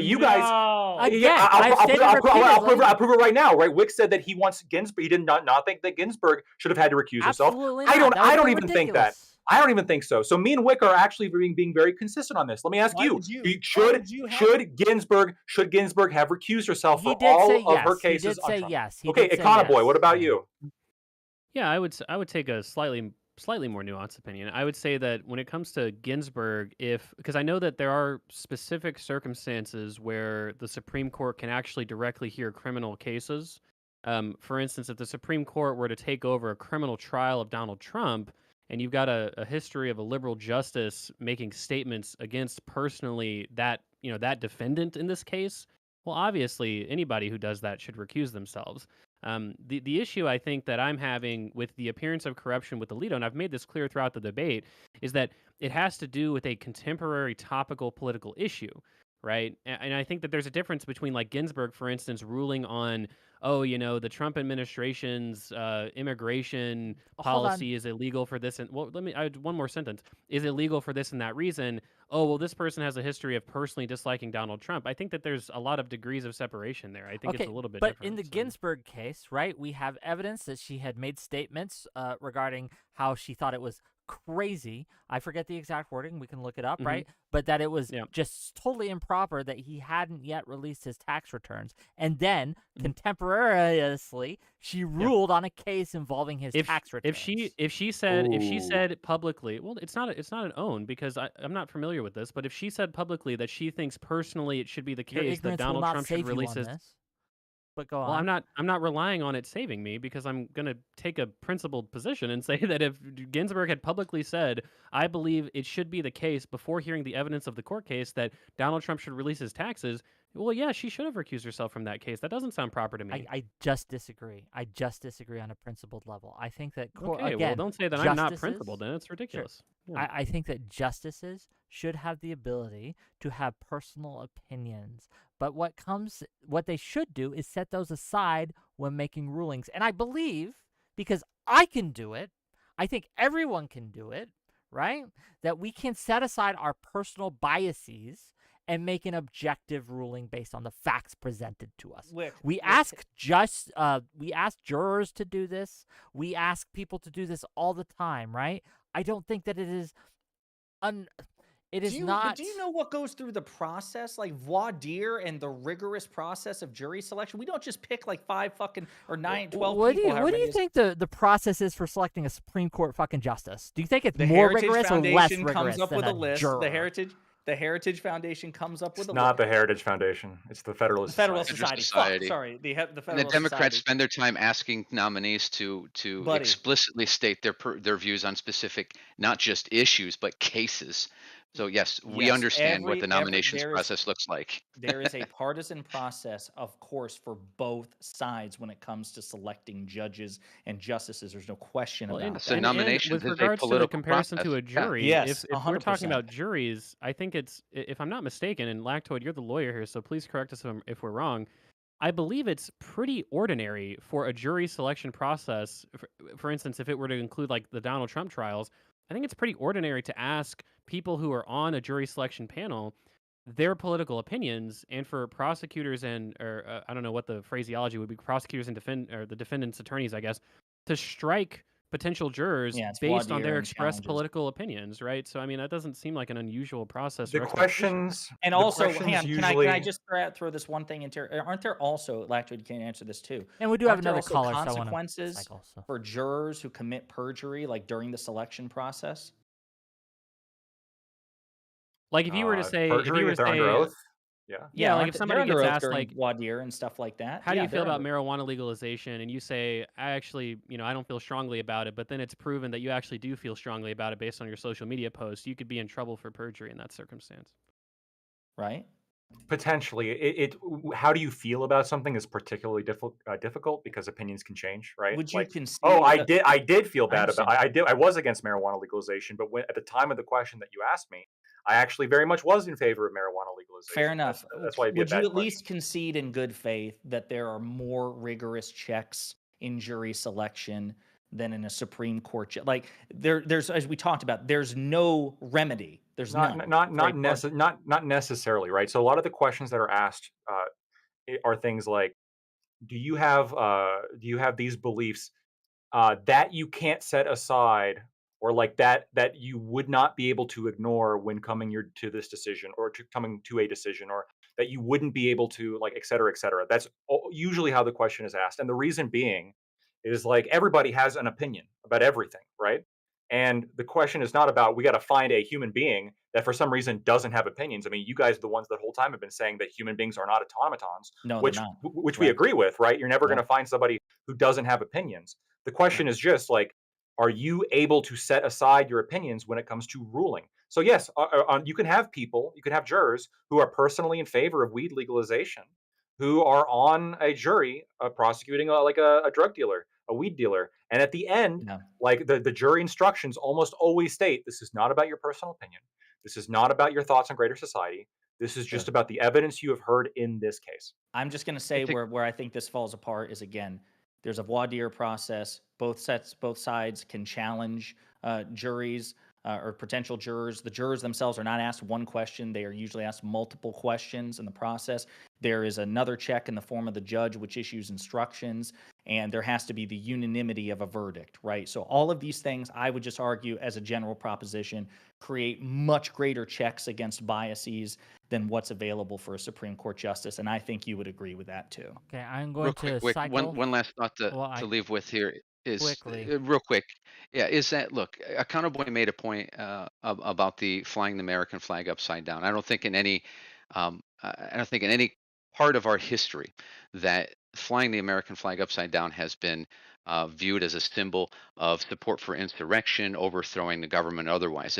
It's used as a signal of distress and extreme danger. Okay, so if we're going to, I think it's a giant intellectual leap to go from Alito's wife flying a flag upside down as part of a dispute with neighbors, days after an insurrection in a dispute with an anti-Trumper, to Alito displaying. Hold on, how many of those January 6ers had wallets? I bet you she had a wallet too. Oh my right, God, not just crazy. aside for a Wow, they moment that must we be have to insane. believe, wait, that the American flag now is a symbol of version and insurrection because there were a bunch of American flags toted around by people on January 6th. Oh, This man. is ludicrous and it requires a huge, massive leap of imagination to reach an impropriety by Alito. So thanks for having me Okay, on, thank Wick. Have a you, good and one. we'll bring on the next one. Alrighty.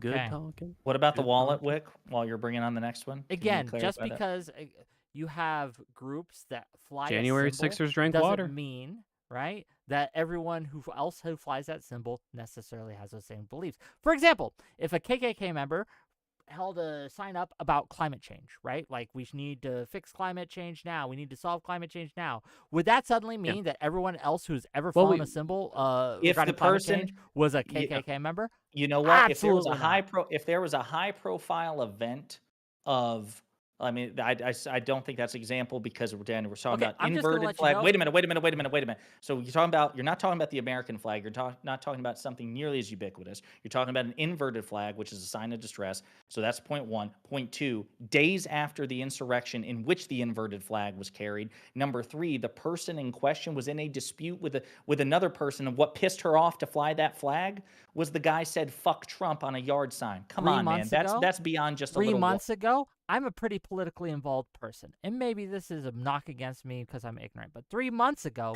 if you asked me, hey, was an upside-down flag the symbol of insurrection in America, I'd been like, well, no, I'd never heard of that before, because, again, it wasn't this ubiquitous symbol on January 6th. That's why I said it something that wasn't was flown ubiquitous. 3 times. I agree. It takes a very specific subset of knowledge to fly it in that context. That's So my point. again, we're doing this mind reading when we assume that Justice Alito's wife was meant to signal that on that occasion. Because Yes, again, I was watching the reporting. That wasn't wait. something that was reported on widely. That wasn't a big focus of the January 6th incidents. Like, you'd have to, like... Well, like, you've conceded you have to do mind reading too, because Josiah's example of Trump, or not of Trump, of Alito being in the NASCAR-esque, Trump flag, situation, that requires mind reading. Oh, well, maybe that's just the most comfortable outfit he could have, worn Yeah, that your day, standard Far Wick more would allow a evidence. guy to sit down covered in Trump paraphernalia, holding up a sign saying, "I'm going to vote for Trump in this case." And it Like, would it's still be always mind reading. ultimately going to be speculative, right? Is Yeah. what we're saying, right? So it's You just a know different that's true. standard by That's- which we But would that's evaluate silly. these things. That's ridiculous. It's silly I for you to agree. use the wallet To use example these and you use recur- it. We can go both ways with this. No, we cannot. One is not the same as the other. These are not analogous, right? All right, In one case, we have Dwub-winkle. far less evidence. It's far more opaque. And the other is pretty clear. Okay, We- let we me ask you this disagree. then. We disagree. In order to demand Alito's recusal, do I have to have a signed confession or mind reading powers? Of course not.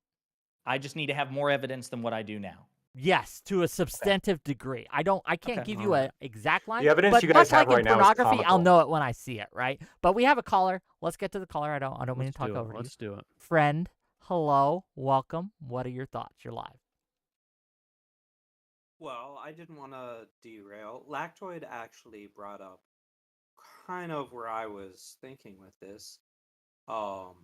Would it be reasonable to believe that there is a single Supreme Court justice that has no opinion on whether January 6th was an insurrection or whether it was a patriotic act or whatever? Do we actually believe? Yes, that would be unreasonable to expect that any of them don't have an opinion Okay. on that topic. And so, considering we know that they're all going to have opinions, and we know that some of them have voiced opinions, even if we take the flag as Alito hung it and he did it because he thought that there was a chance that the election was stolen. Okay? We have statements from Justice Jackson, who characterized the January 6th with the statement, "Many of the attendees of this rally were lured to the Capitol building itself. They participated in what many scholars and commenters have characterized as an armed insurrection. If there's a more serious offense in terms of who we are as a society and the democratic order that is at the core of our constitutional scheme, I don't know what is." Okay? To me, Were you quoting somebody, or was I'm sorry, guys? I want to Yes, make sure. Justice Yes, that was Jackson me said this in the quoting wake Justice of Jackson in the wake of January from 6th. I believe it was a 2021 case for one of the rioters. Well, I mean, So, I think that there's a where I'm difference going with between you're this, quoting from one of her judicial opinions. Like, I don't think there's anything wrong with establishing a judicial opinion and then using that same No, judicial let opinion. him. I'm just curious if he'll trip into his own gotcha. Just keep Yeah, I'm going. confused. Okay. No, keep So- going, buddy. Sorry. Keep going. so she has voiced. It seems pretty clear to me that with this upcoming case, she at least has some very strong feelings about it, just as Justice Alito's family certainly does. Okay? If we think all of the justices likely have opinions on this, probably strong opinions considering Sure. their entire career has Mm-hmm. been focused on law and order of this nation. Right? I feel like the bar to recusal should have something more than voicing some of the opinions that they've had in the past on this issue that could tangentially color their personal views. Okay, we gotta let him respond to that, and then we have some more people waiting. We gotta get to them too. But go ahead, respond, gang. Yeah, I was just going to say that I'm not sure if the reason I would say that they're not quite analogous is because if Justice Jackson, as part of a legal framework that she established, was making comments on the nature of the January 6th riots as a part of a judicial opinion she was writing in her capacity as a justice, I'm not sure that I'm not sure I would view these. I'm not sure I would view that as like a personal act of partisanship, right? For instance, Alito, he has signaled, for instance, like conservative justices have signaled that, oh yeah, basically, if we were to hear gay marriage again, we'd vote against that shit. Right, right. And to be fair, it's because Justice Alito and Thomas have already voted against it, right? Now, I guess maybe could you say that this is improper because technically any gay marriage case would be a new case and there might be different reasons for it? Like maybe, I'm not sure. I certainly wouldn't say you should recuse yourself because of using a past judicial framework that you've established. Now, in general, I think we're going to kind of circle the drain on this. I don't want to repeat myself. Yeah, I would just say that in general, it's worth questioning somebody's true, like, unbiased nature. I would agree that everyone has partisanship and everyone has opinions on things. But again, if we care about the institutional support of this, I think that it's important that people view Supreme Court justices as generally nonpartisan actors. For instance, I think it was, I can't recall if it was Justice Jackson or a previous justice who was up for confirmation. I wouldn't be surprised if a conservative justice said this. But they said something along the lines of, it's important to understand that justices aren't unbiased. They all have their biases. In fact, it's very important to understand those biases to try and get around them or to try and forcefully deal with them as best you can. And I would say something similar, that part of doing that is not making openly partisan and polarizing statements or doing openly partisan and polarizing acts, right? And where we disagree is hanging an upside down flag in the wake of January 6th an openly partisan polarizing is act. your wife doing it? To be clear. Well, again, is your household having this or whatever? Is that an openly partisan polarizing act that would reasonably call into question somebody's impropriety? I would say yes. You guys disagree, and that's just kind of where. Okay. Quick No, it's retort, not and then we're what I gonna was cycle. saying, Quick though. retort. I said I would like to retort as well. if he did it, it's clearly an openly partisan statement. It just is. Now, Okay. if Yeah. we know that they are all partisan, they all have partisan beliefs, then to me, the idea that we can reasonably say they would act with impropriety due to their partisan beliefs cannot merely be an expression of those beliefs. If we know they all have them, What would an Okay. example of them engaging with I actually there want is to explore this a bit. evidence that they would act What would for that look those like? partisan beliefs. What would that look like? Because we just had. Let's skip to the end here, because what you're saying, it sounds like to me you're trying to give license to Supreme Court justices to be as partisan as possible by saying they're all partisan. This person in a previous judicial ruling expressed views which you could construe as partisan. Therefore, we shouldn't try to enforce the veneer of impartiality. And if that's the case, if that's the trajectory you want to take this, then so be it. In which case, it goes back to what Conaboy and I are arguing, which is treat the Supreme Court like a political institution. Otherwise, if we're not going to, with term limits, elections, changing composition, mandatory retirement ages, various compositions of checks that we impose on the political branches, then they can't behave like the political branches. They have to keep their fucking biases to them. They have to wake up every morning and think, how can I convince the majority of Americans that I don't have the partisan beliefs that I have? That, in a nutshell, should be the ethic that guides them. Otherwise, if they're just politicians in robes, then they should have term limits, elections, changes in composition, and all this other shit. You think making them directly elected would reduce the partisanship? You think they're going to be No. waking up and thinking, hold on. You think they're going to be waking up and thinking, how do I reduce my perception of partisanship, as opposed to directly campaigning to like the majority of voters, specifically like, oh, I'm going to rule in your favor. So you like, look, if you want gay marriage back, or if you want abortion back, vote for me. Of course they're going to be doing this. Like that is like the fastest way to hell, right? If you're You gonna missed his point completely. No, I have not missed the point. What he's saying is that if they're going to behave this way, then they have to have these things. What I'm saying is, like, if you implement these things, any like concept of the court being nonpartisan is gone. You're saying that, like, surely you think that the court is at least a little bit less partisan than Congress, right? Where they go up on stage and they rant about like the most partisan shit ever. Like, here, if you really believe that the U.S. Supreme Court is as partisan as Congress is, if what? Josiah, Are if you the saying, U.S. do you think that the U.S. Supreme Court is as partisan as the U.S. Congress? I don't think that they are as openly partisan. No. Okay, so if you made them directly elected, you would probably get them closer to being openly as partisan, right? Lactoid. So I gave you a list of things that we can impose on them, and I said a I combination thereof. I asked a direct question. Wait. So yes, I think you have exposed a potential flaw with direct elections. Although Great. Thank you. I'm not. Wait a minute. No, because you know what I'm going to hit you back with. Hit me. Do it. What happens in I don't know. If Hit it's me like you 49 wanted out of 50 Alito to hit states. his wife about the I flag. don't Do know it. if it's 49 out of 50 states, Lactoid, but do states in this country which have the same structure that we do on the federal level, 3 branches of government, do states here in the United States elect their Supreme Court justices? Yeah, and it sucks. They shouldn't do that. Okay, so are you saying that we can't trust the rulings of those elected officials in that capacity? I think trust is a gradient. We could trust them more if they weren't directly elected. Okay, but my point is, other laboratories of democracy here in this country do the election, so the idea that it's out of the question sounds ridiculous to me. But I think you. But it's worse. Of course, they do it.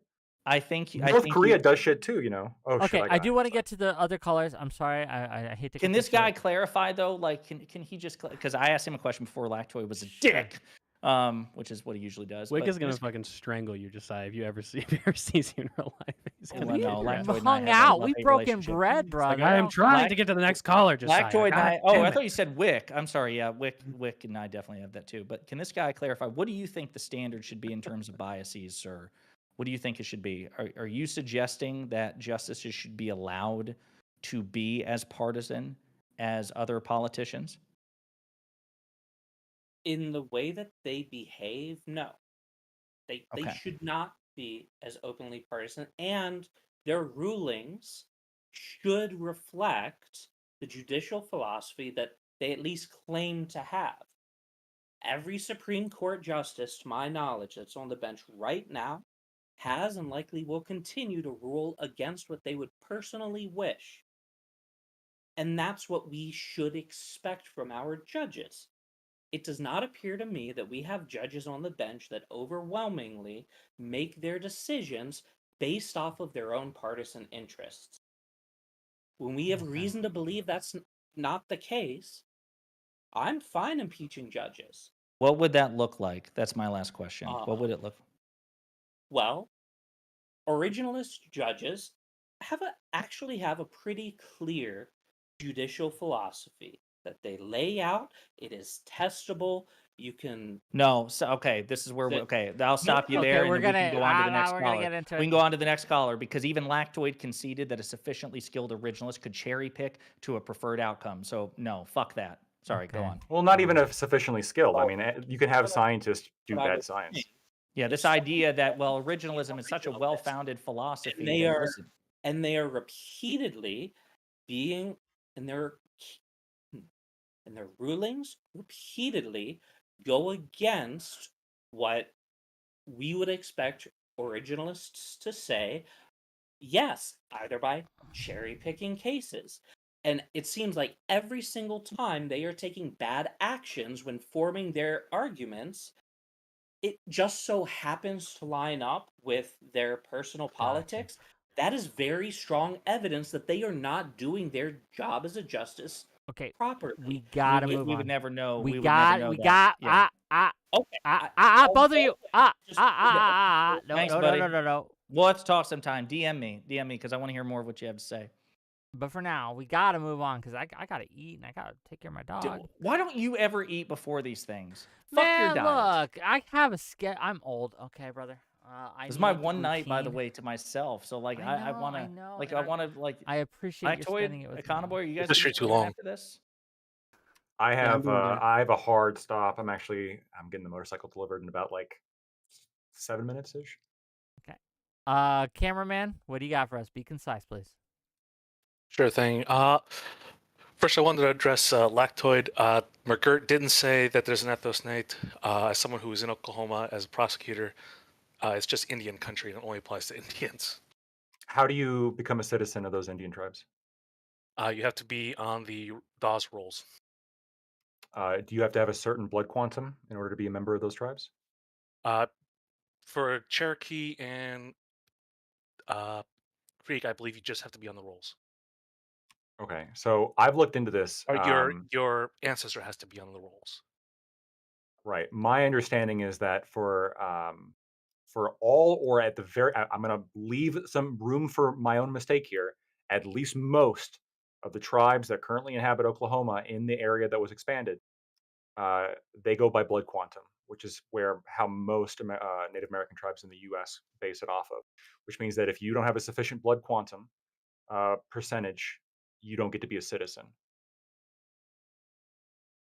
Blood Okay, Quantum is a great name for a band. Just FYI. Huh? Blood Quantum that's is a a good great name point. for a band. Yeah, that's what I was referring to. I think don't that know anything about citizenship being based on blood quantum, that's bad, like really bad. And I think that any kind of political organization that bases citizenship off blood quantum needs to just be abolished. To be fair, it's not citizenship. It is if you have any connection. But regardless, pondering, you mentioned Sir. 2 cases that you said give evidence to Alito being biased. What were the 2 again? They were the Pennsylvania, Texas. The ones that I recall, and it wasn't even a case. I think he just dissented when they refused to grant cert, right? Or they refused to review the case for Trump's challenging the Pennsylvania election results. And then the one that I don't know if he actually voted against or dissented from was the January 6th text message case when they were trying to get the text message from alleged conspirators and the insurrection. I know Thomas dissented, but I don't know where Alito was on that. That was just shit off the top of my head.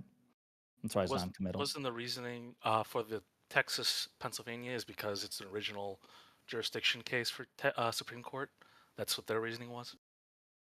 Well, I think that was one of the things he cited, or one of the well, I don't even know if he cited it. I know that was the case for conservatives trying to bring the case because it was a dispute between 2 states, and I think the majority decided against it because they thought that there was no standing.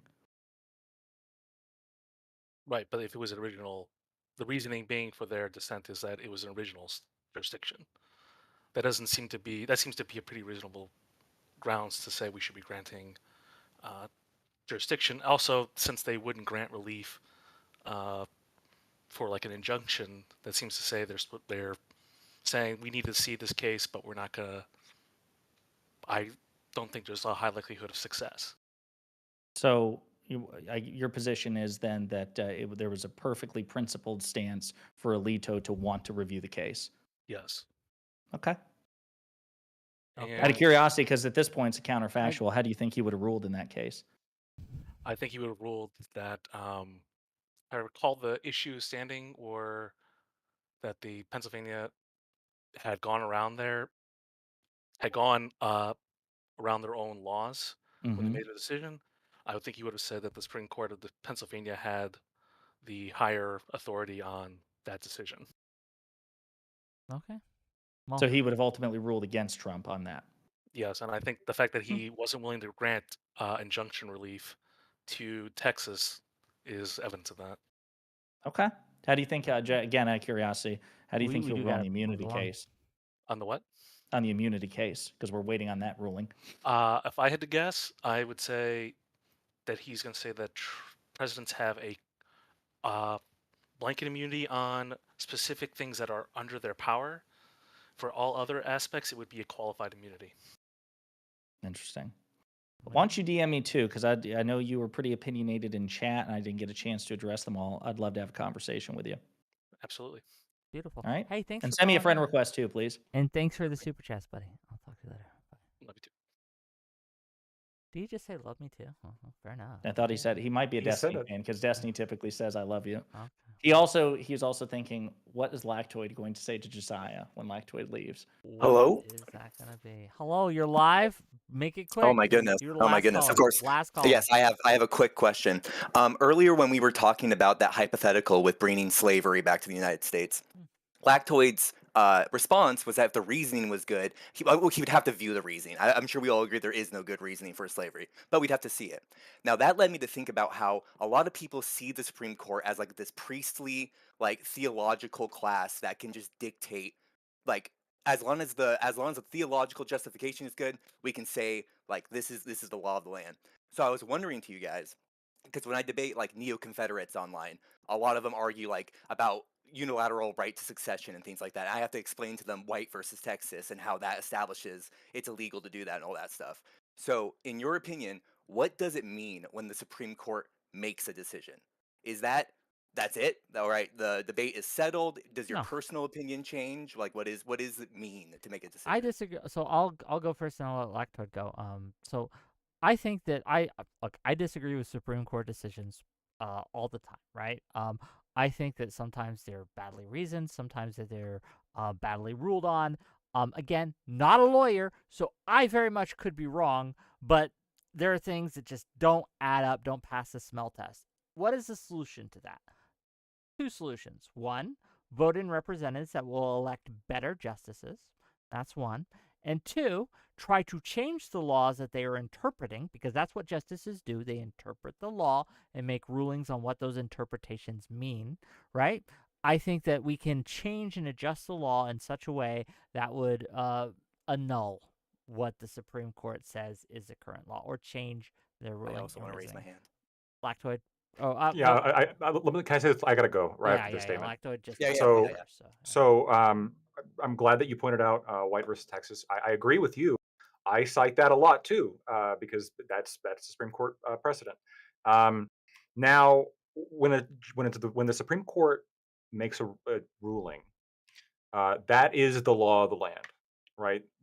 And arguably, I think that this does lead the Supreme Court. Maybe I'm biased, to be one of the most important branches for sure, because they are the ones who interpret the Constitution. They are the body that's tasked with doing this, and what they say is the law. And a violation, I've said this before when it comes to immigration, Wickham White might remember this. I actually was with Pisco on this, which is if Texas like violates the Supreme Court order in that matter, they would be that would be insurrection against the U.S. Constitution. If you violate the any Supreme Court order, this is a violation of the Constitution. This is traitorous activity against America. There are certain things that may lead, not me, at least not on recording, that may lead somebody to violate their oath to America and become a traitor. Perhaps if America brought back slavery, that could be something. But it would still be traitorous because the Constitution sets forth the Supreme Court as the deciding body. The deciding body has decided. We all have to follow it. And if we don't, we're traitors. Maybe being a traitor is a preferable alternative, but it is being a traitor. So Can how I- do you square that with Roe v. Wade? Because you clearly don't appreciate that decision. I don't either. When I call myself a conservative, I didn't like it. No. I do appreciate the decision in one way, which is when Roe v. Wade was decided, that was the law, and states could not ban abortion. And if any state banned abortion under Roe v. Wade, I think they'd be committing treason against the U.S., the Okay. Constitution, Okay. right? I disagree with the ruling, right? But the authority of the ruling is with the Supreme Court. I'm what glad do the you Supreme mean? Court overruled it. So what do you mean when you say you disagree with it, though? Does that mean like you have a like if someone tells me reality is a certain way, I can't disagree with them, right? If they tell me that abortion is a woman's health care right, like how like I'm just supposed to be like, no, you're wrong. You're a Supreme Yeah, Court justice, and I'm Dylan. maybe like an example could be like I get in an accident and then like I'm temporarily incapacitated and the like a doctor makes decisions for me. The doctor has authority to make decisions. But let's say I'm a doctor too, and then I wake up and I'm looking at the decisions the doctor made. Oh, these are terrible decisions. Doesn't matter, right? In that case, the doctor has the authority to make the decisions, even if I disagree. And as a professional in the legal field, I will voice my disagreements in an academic way. Like I'll have arguments with people. This happens all the time in decision making bodies, right? But at the end of the day, a decision has to be made. And when the Supreme Court Well, votes that the Constitution is interpreted a Josiah's certain gonna way, blow up that's if he what it doesn't is. get to talk. So I guess to put a button on it again, and to me this goes back to the subjectivity of the law, which Econoboy was, I think, correctly emphasizing from the beginning. You are acknowledging that the Supreme Court is the final authority in terms of interpreting the Constitution, but again, not necessarily objectively correct. You are perfectly free to dispute their logic, to dispute the validity or soundness of their Yeah. rulings, but you would never question the final authority behind them. Well, so again, on camera, I would, yes, never question their final authority.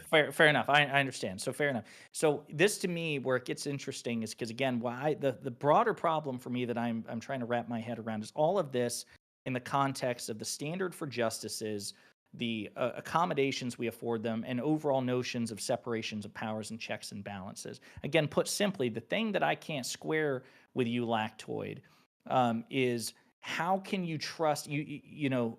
Do you believe checks and balances is reciprocal among the three branches?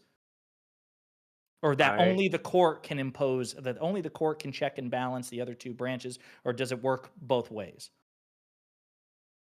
Well, I think there are checks and balances. I think there's nuance into like how those particular checks and balances work.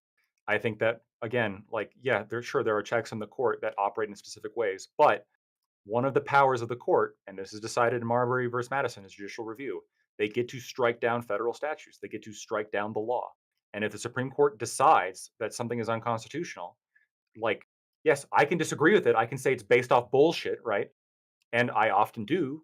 And in my professional and personal opinion, sometimes I think it should be overturned.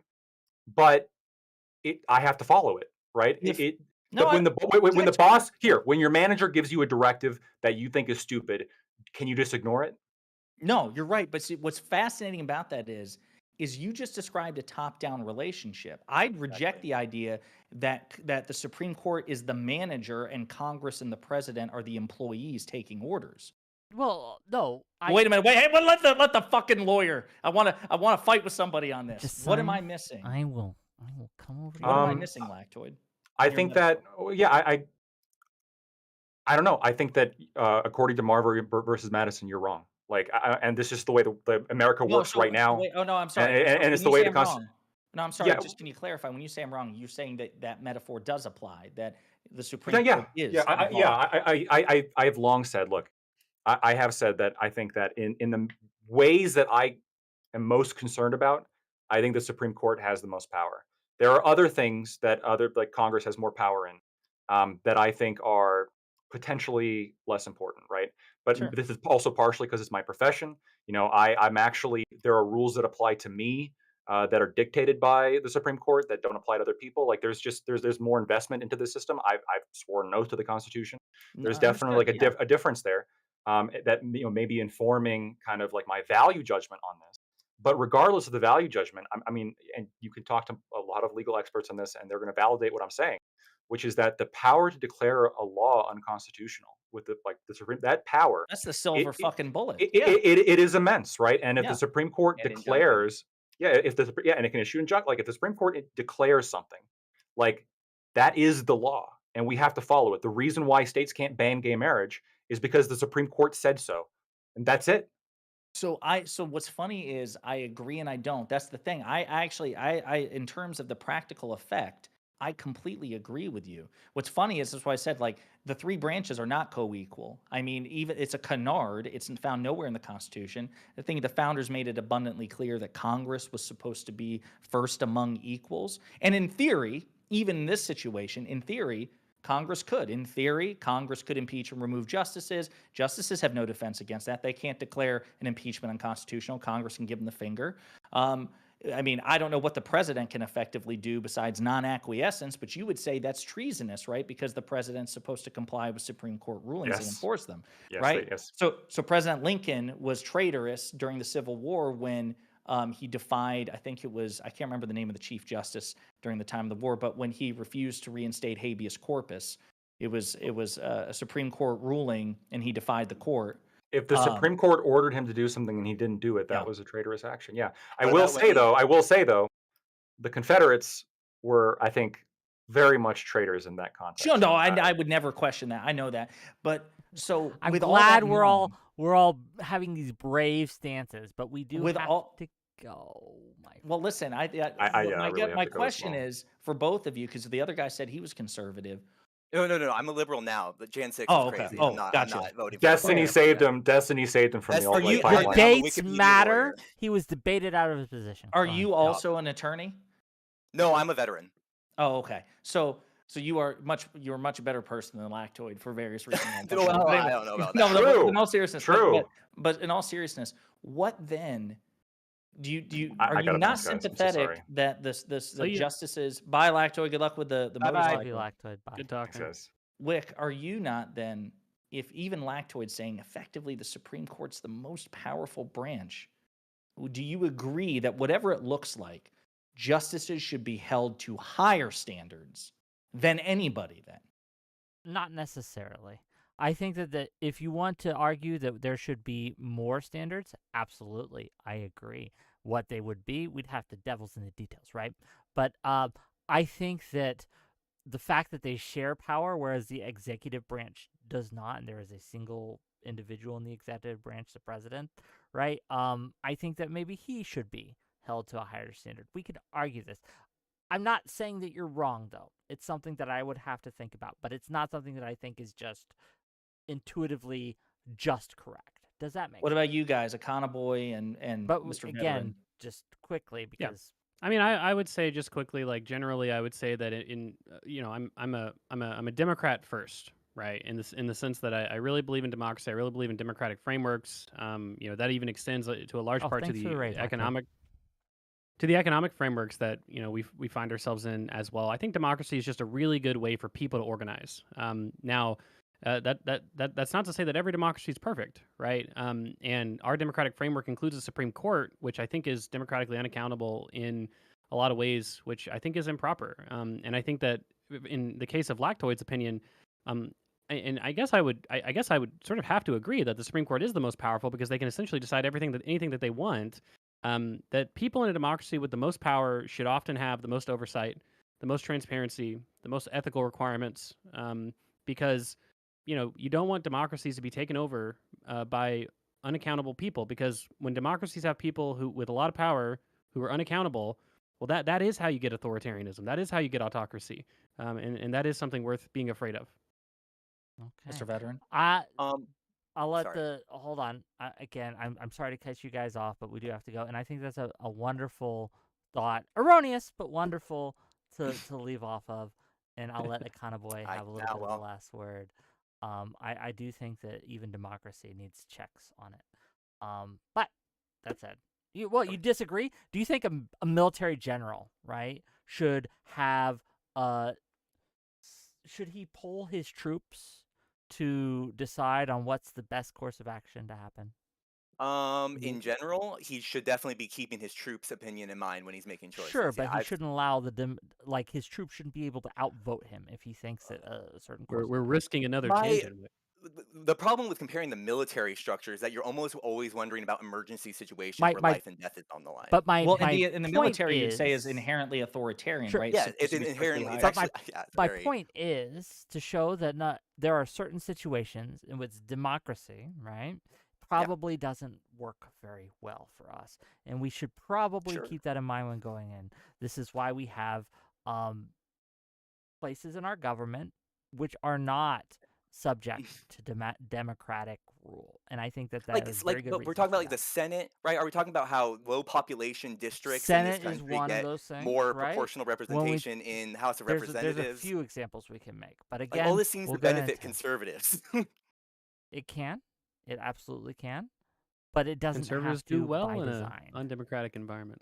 However, Which, yeah, nobody's saying like rule by direct referenda. We believe in a representative democracy where you elect your leaders, but then your leaders are subject to oversight, and that's the thing. I'm okay with that. I'm okay with it. Like, If the again, Supreme we Court, do basically, if the things where Supreme you're Court's going to be saying the that most I'm powerful, I don't think that the Supreme Court should have oversight. I think it should. Again, I'm open to reforms.